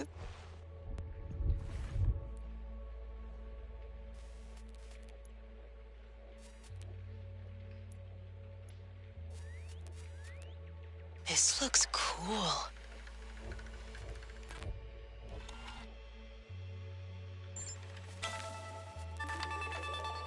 That was good.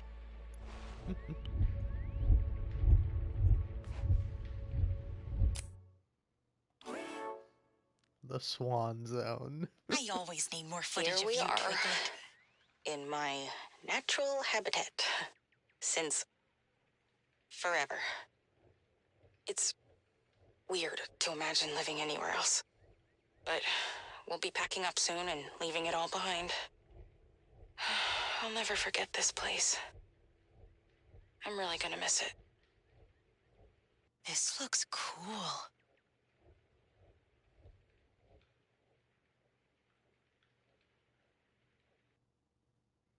All right. Alrighty.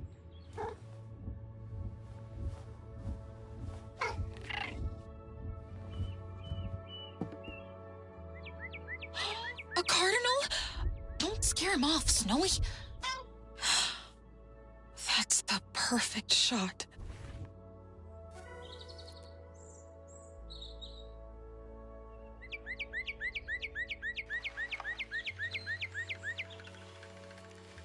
That's a wrap.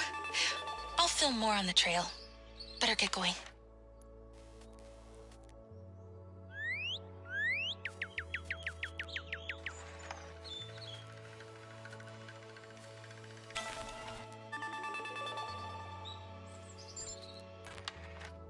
More cat. Nice.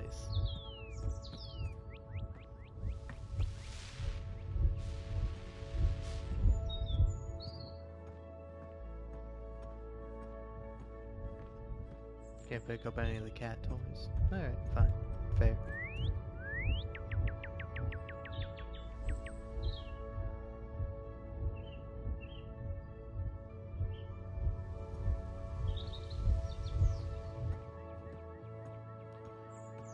Alright, I'm leaving then. Both in the game Bye, Snowy. and in reality. Love you. But I'll be back in a minute.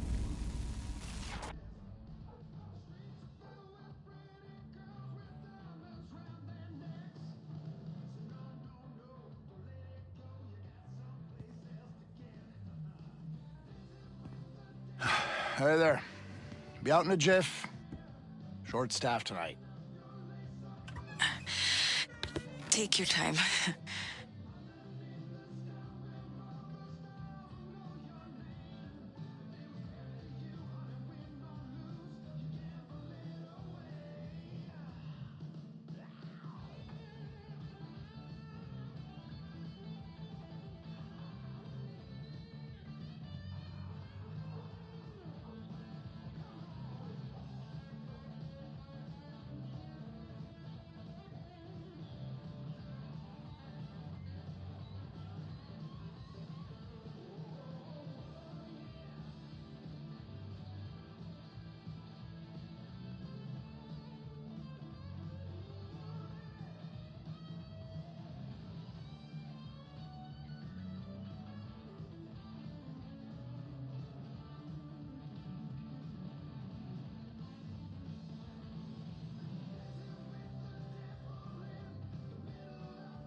Hello and welcome on back to Me at My Worst. Seriously, you've got to come over. You have, like, so much to learn. We'll start with some punk music, obviously. One mystery drink coming right up. You ready? I was born ready. No pinching your nose. Yeah, we know that trick. Bottoms up.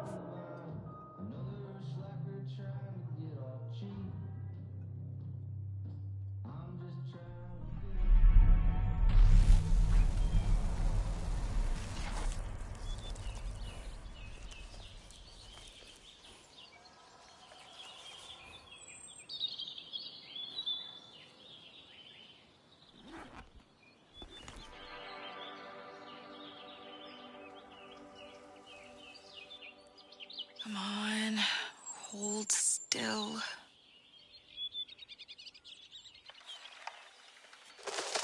No, don't leave. I wonder if they ever try to jump the fence. I'm so glad it's not hunting season.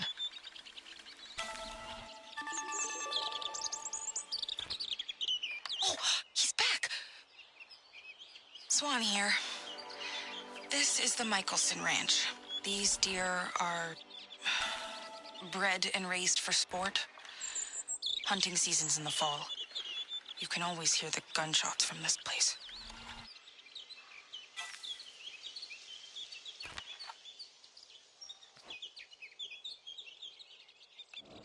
That's a wrap.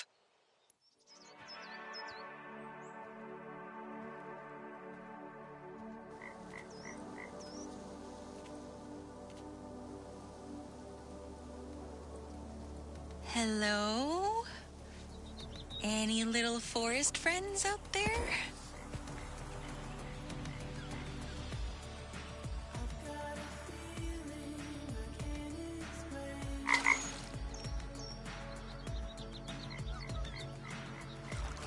Oh, geese!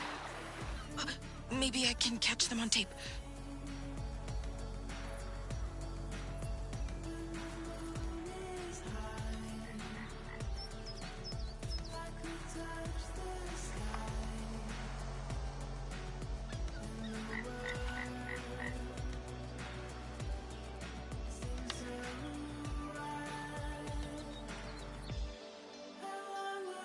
Wonder where you three went last winter.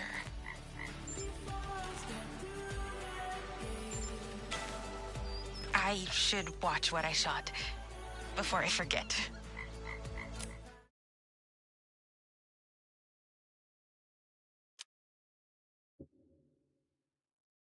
Wonder where you three went last winter.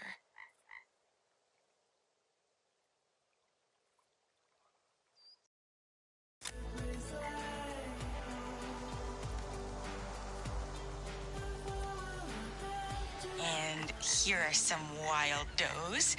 Or maybe they escaped from the Michelsons. That'd be so crazy.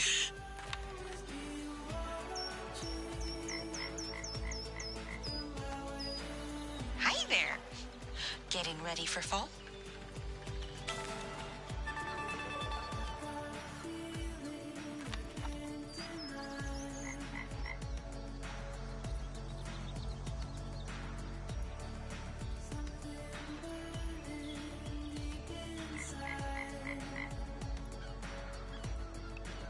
I think that's enough.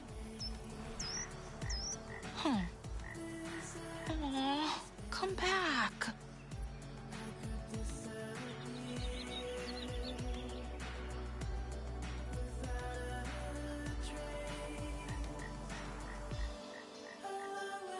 Everyone left.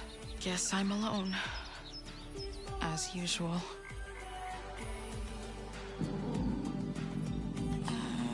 Where'd I put that granola bar?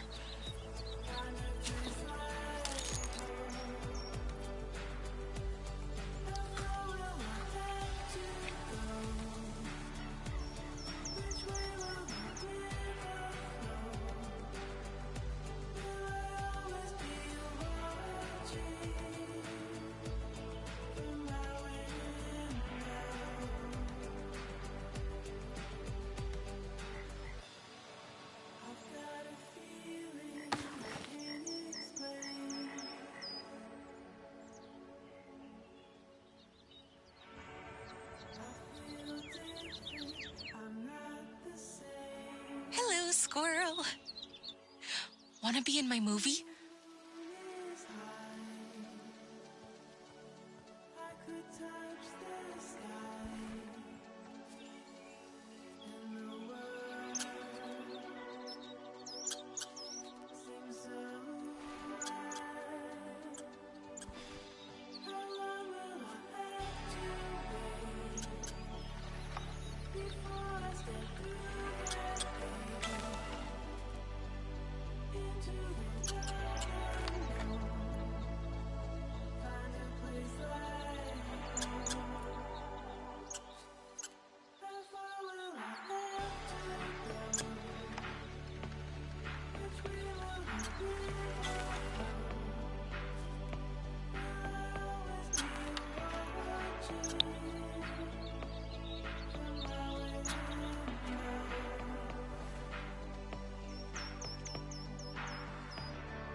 Oh, what time is it?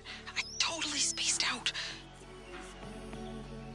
Hope the movie palace is still open. Oh my gosh. Now I feel like a peeping Tom.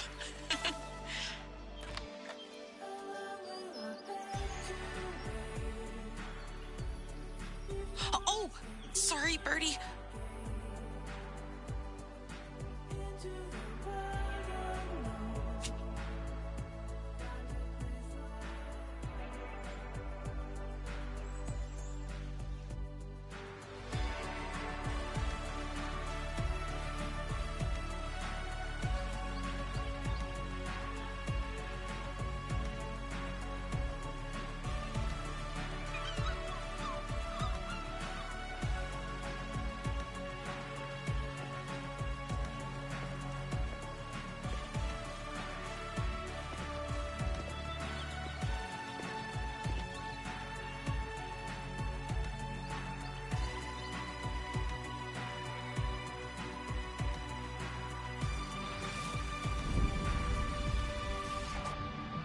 Thanks for waiting. The new barback calls out if he so much as sneezes. Everything okay, miss? Oh, sorry. I spaced out. No worries. Didn't mean to scare you. I'm Gus. Nice to meet you, but don't mind me, but I'm kind of losing my mind here.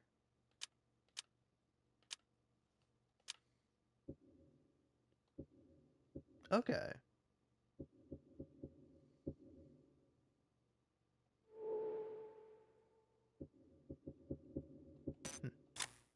Well, hold on. Let me check something.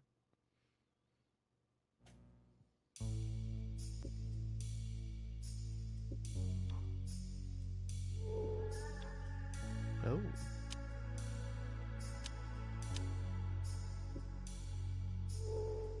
This feels like a different song.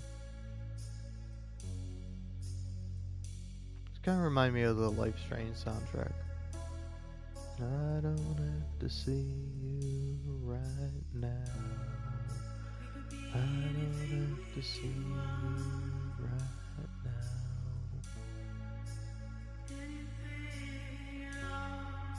Oh no, okay. I know the song.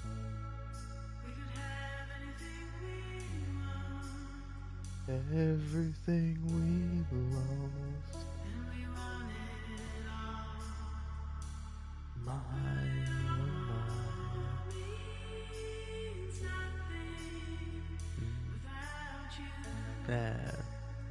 without you. Oh no, I can't help but feel like it's very sort of. I don't know. This is like the music that plays through most of the game, through most of the scenes, and I'm just like curious. It's like, I don't know what are the copyrighted songs?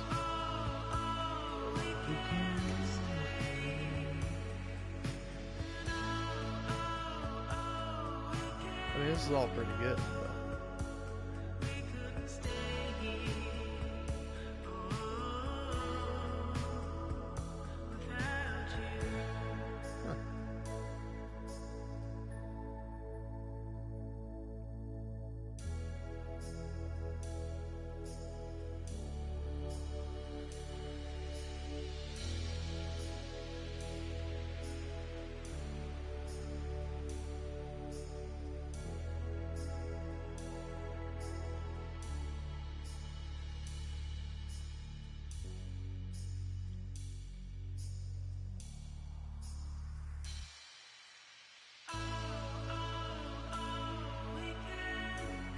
Sorry, I'm getting distracted by my phone. It's not a good thing to be doing while live streaming. I don't know, I'm debating on whether calling it or not for the night. I'm gonna call it. But hey, thanks for watching. Listen to me ramble, rant, and barely play this fucking game. I promise you I will get back to it, but, I don't know. Look, man, it's me at my worst. I like talking and rambling and ranting about nothing in particular because I'm like, I might have a point, I might have something to say, but I don't quite know how to say it, so rather than actually thinking about it for longer and refining my point and actually coming up with something to say, I was gonna be like, so yeah, this thing, and then like this other thing, and then like, yeah, you know, things, like, yeah, I was thinking about this, and this is a thing I believe, and like, here's like just a random opinion or whatever that I have and I hold. Hey, here's a question for you, just a philosophical question, trying to spark like, not really a conversation, not really, but more just like a, yeah, I wonder what genuinely is the right answer, what's like the correct thing, or like what's the right take about a certain subject, particularly like a controversial one, mayhaps. Oh. But yeah, I mean, I don't know. I can be honest, I don't really believe in controversy. Like, I kind of just, I kind of think with like perfect 2020 vision, you know absolutely all the facts, and you can really make a true value assessment. It's like I don't think anything is controversial, right? You're either wrong, you're either right or wrong about something. Whereas, like, I don't know, obviously I don't believe that. There's probably more nuance to it than that, but it's just like, yeah, it's like, something being controversial just means that, like, people disagree on it. And it's like, I don't think that's actually warranted controversy, right? Because I feel like it's like, controversy means, oh, there's something bad about this. There's something bad that people are talking about with this. And it's like, yeah, kinda. It's kinda that, but it's also not that, right? Because if you're to say, whoa, well, it's controversial, well, then some people agree, some people disagree. So it's just like, oh, so it's like literally any other topic on the planet? Look, man, people fucking disagree about facts. I don't think we're ever gonna have 100% consensus on like media analysis or like, or even what's like meaningful or what's the point or anything like that. But yeah, anyway, I was watching. Well, I was more so listening while I was taking a break. I was listening to The Inherent Stupidity of All Content by Pillar of Garbage, which I think is a pretty good video. I like Pillar of Garbage a lot. I think they make great videos.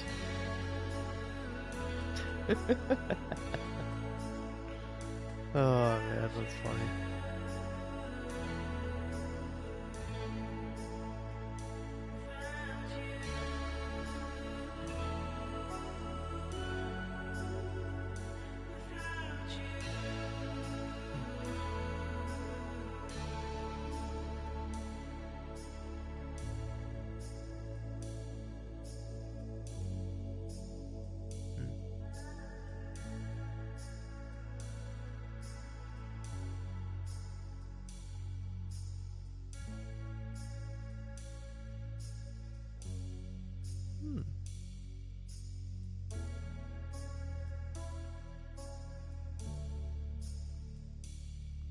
Sorry, I'm just reading a fucking great YouTube comment on this video.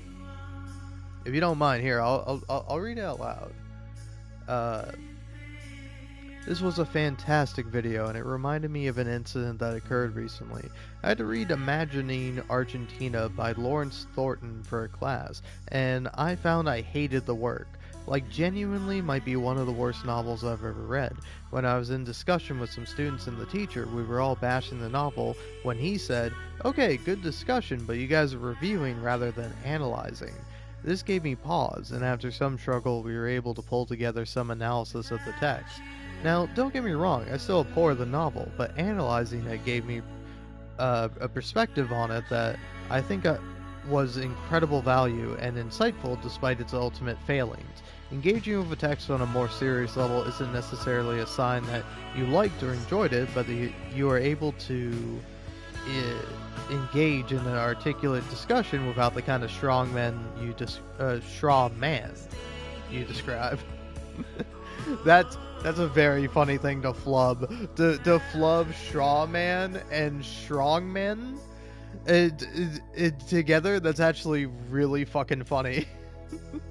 Anyway, sorry. I think this sort of dialogue is really needed in today's world, especially with so much of media analysis being the kind of regressive analysis you just described. Like you said, it's necessary on some level, but elevated discussion allows for a much better read of a work. Just my 2 cents. Cheers. What a great fucking comment, man.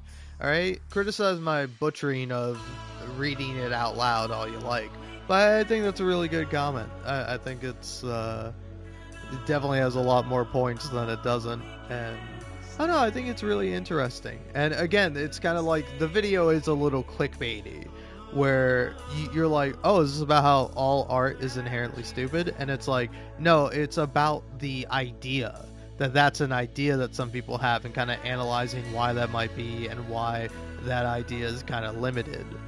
And the first example is for Thunderbolts, talking about like the Critical Drinker, that guy's review of the movie, where he's like, oh yeah, so like this thing happens where they go into the sad bubble and they're all sad or whatever, and they're gonna die because of sadness. It's like it's a very like poor analysis of the scene, and it doesn't like take time to really, I don't know, it doesn't take time to really analyze things and like properly criticize the film. It's just like a quick little jab that's just like, oh, I don't give a fuck about this thing. Like, I don't know, man. I feel like even stuff I don't like, it's still valuable to engage with it critically. With the idea of like, okay, what's the deeper meaning? What's like the intended message? What's like the ideas that are propelling the story forward, you know? It's like, what sort of thoughts and ideas it connect together, and what are you supposed to take away or interpret from it, you know?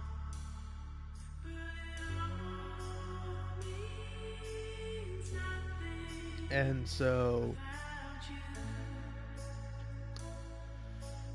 damn, I feel like I had a pretty good point, but I lost my train of thought. It's a classic bit, one that will haunt me till my dying days. Oh yeah, I don't know, I feel that way about some games. Like, Detroit Become Human, I think it's very poorly written, but like, I can still appreciate it on some level. Oh yeah, and okay, I'll talk about 2 things before I sign off. I think probably the first thing, number 1 thing to talk about is a little post I saw that was like that was like basically a comic of one character being like, I mean, it is a comic.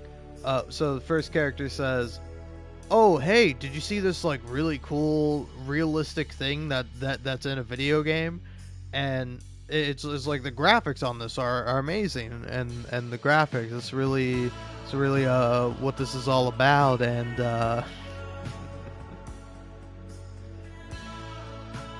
but then second character, they come in and they're like, no, wrong. Or it's like, how does that make it more fun? Alright, that's it. You can now only play Japanese text-based novels, or Japanese text-based games that are essentially novels until you learn your lesson, or something like that. And it's like, I don't know. I feel like it's very much a... It's a little bit of like, you value different things in a game, you know? Because it's like, say what you will, it doesn't have to be high art, doesn't have to be good art, could be whatever, but like irregardless, I mean, you can even be more of a dick and you say it's media, but games are media, like they are art, and they're worth like examining and being interested in. And it's like, I don't know, I personally find it really interesting when a game is like, hey, you know what, fuck gameplay. Like, gameplay's like fine and all, but like it's just whatever, it's just you hitting buttons. We're gonna focus everything on like dialogue. It's why I like Telltale games. It's why I like the idea of Detroit Become Human. I don't actually like the execution of it, but there's some bits I do like in the game, but not a lot. But it's like, I find it interesting when a game is like all in on like, oh, let's have really good graphics, oh, let's have a really good story, oh, let's have like fucking dog shit gameplay that doesn't matter and is like the easiest thing in the world. It's like, I don't know, I personally find that to be a interesting sort of thing, and it's like fun when games can do different things. Because like, say for example, I really like Blueprints, which would probably be like the opposite of this game, where it's like, yeah, Blueprints has a story going on, but you really got to solve all the puzzles and complete everything to really get a full picture of what it's doing. But it's like the day-to-day gameplay is still pretty fun. Like, it's pretty interesting, but it might not be everyone's cup of tea. But it's like, I don't know, I would rather a game does something interesting and goes out of its way to be like, oh, hey, we're doing this, or this is like the main point or style of this game. And it's like, I find that to be so so fucking fascinating, where it's like, I think graphics are important, because also it's like, there are games that I think are very stylized, like the best example I could come up with on the spot is like, take Psychonauts 2.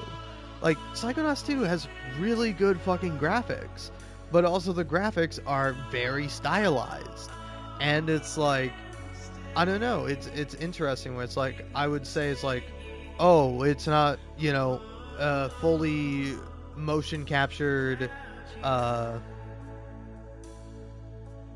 like people's faces that have like pores in their faces. That's the level of detail we have for our 3D character models in a fucking video game. It's like, yeah, it is something that is wholly unimportant, but it's still fucking fascinating. Because like, games that look as good as they do, it's like they're still a novel. They're an interesting concept, and it's really interesting seeing how like different games take that approach. Because it's like, I've been replaying Grand Theft Auto 5 recently, and it's like, Grand Theft Auto 5, while probably being like one of the more realistic looking games, like, it does have a style, and like, so does Red Dead Redemption 2, but like, Red Dead Redemption 2 is even more fucking realistic. Like, it's kind of weird where it's like, by comparison of the two, Grand Theft Auto 5 looks like more stylized than Red Dead Redemption 2, but it's like, Red Dead Redemption 2 realism is its fucking style. Like, part of the charm and part of the pull and part of the big thing with the game is that, look how fucking real this goddamn video game that plays on 30 FPS for, like, at the time, modern consoles, and is fucking good. And it came out and it was completed. Like, of course, they added more stuff in the future with updates, but it's like, I often, you can check my channel, I often play the 1.0 version of Red Dead Redemption 2. It's like, that shit's playable. When you compare it with something like Cyberpunk 2077, it's like, it's fucking like crazy that game came out. And there's plenty of other games that are like that, where they come out broken and buggy, and only through updates do they get better. And it's like, that's still an interesting kind of thing. That's like, a game does change. Like, a game just can't, a game not only can change, but it does. And it evolves over time, and more stuff is added, and it's like, I don't know, I find that to be a endlessly fascinating kind of thing, because it's like, You know, it's like paintings can be updated, like they can be restored, they can be edited, they can be changed, but it's like usually it's like, oh hey, there's a painting. It is what it is. And it's like, I don't know, even for stuff that is like shit, it's still really interesting. Like there's a really popular YouTuber I like. I think her name is like Izzy with like a bunch of Z's. Hold on, I want to see. Yeah, it's Izzy Z or something. I'm not sure how to say the full channel name, but it's I 3 Z's Y 3 Z's. So 6 Z's in total, Y separating them. So I Z Z Z Y Z Z Z. But yeah, but like she does videos all the time on like, oh, here's this like Baroni controversy. Here's the story of like Tumblr DashCon. Here's like Webkins. Here's like Little Monsters the game, Club Penguin, like all those like a lot of like kids games. And like I don't know, for me I also like her channel a lot because she uses musics from like the I don't know what the exact title of it is, but it's like just cats or dogs. It's like the series of games that came out for like the Wii and probably some other Nintendo consoles, where it's like you play like as a cat or a dog and you gotta like go on this like weird fun little adventure. I don't know, they were such like fascinating games, but like the music from them is pretty iconic, and she just uses it in all of her videos, and I'm like, oh, that's a great, man. Yeah, I think the series is called Pets. Yeah, it is. Or maybe this is similar to it.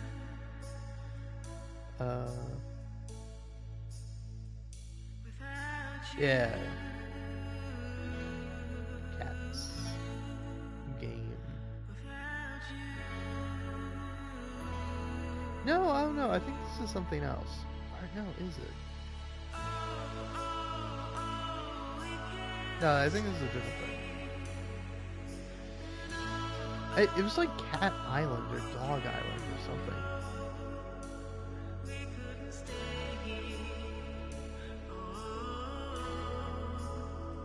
I don't know, I can't fucking remember. But yeah, anyway, I watch her videos and I get like a distinct sense of nostalgia because it's like, oh, that's a game I played when I was a kid. Or that's the music from the game when I played when I was a kid. And then even more when it's like, oh, talking about Webkins? I had fucking Webkins. I played Webkins all the time. And it's like, I remember fuck all about Webkins. Like, I remember a few things, but then it's like, I remember almost next to nothing.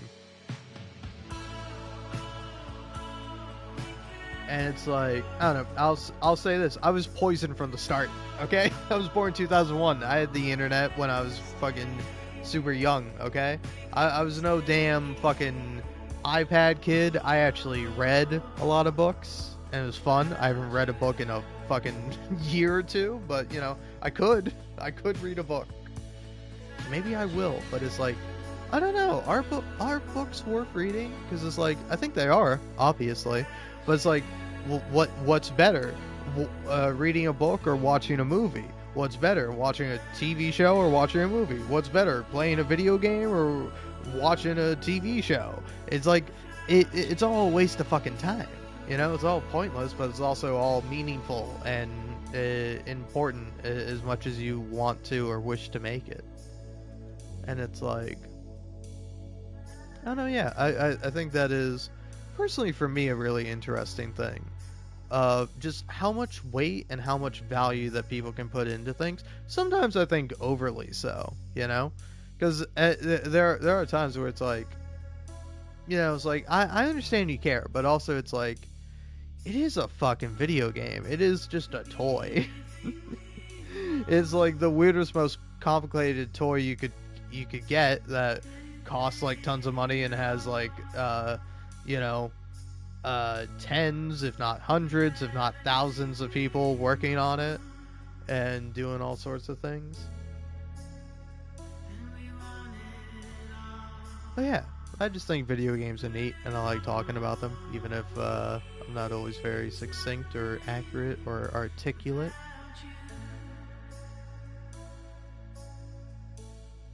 And anyway, I'm gonna go ahead and hit the hay because I am tired. But hey, thanks for watching. And we'll see you next time. I don't know, again, it's like, I don't know, maybe I'm wrong, but I feel like I haven't encountered any copyrighted music, so. This live stream is going to be monetized. It's going to make me probably like maybe 5 whole cents if it's a good one. Because most of my live streams, fun fact, make me 0 cents. Which is fine, because I don't do it for money. If I did, I would like obviously focus on making videos more, which I might go do now, because that's obviously a better use of my time. But still would be interesting, or it is interesting. Fuck you, I don't know, I'm going to bed.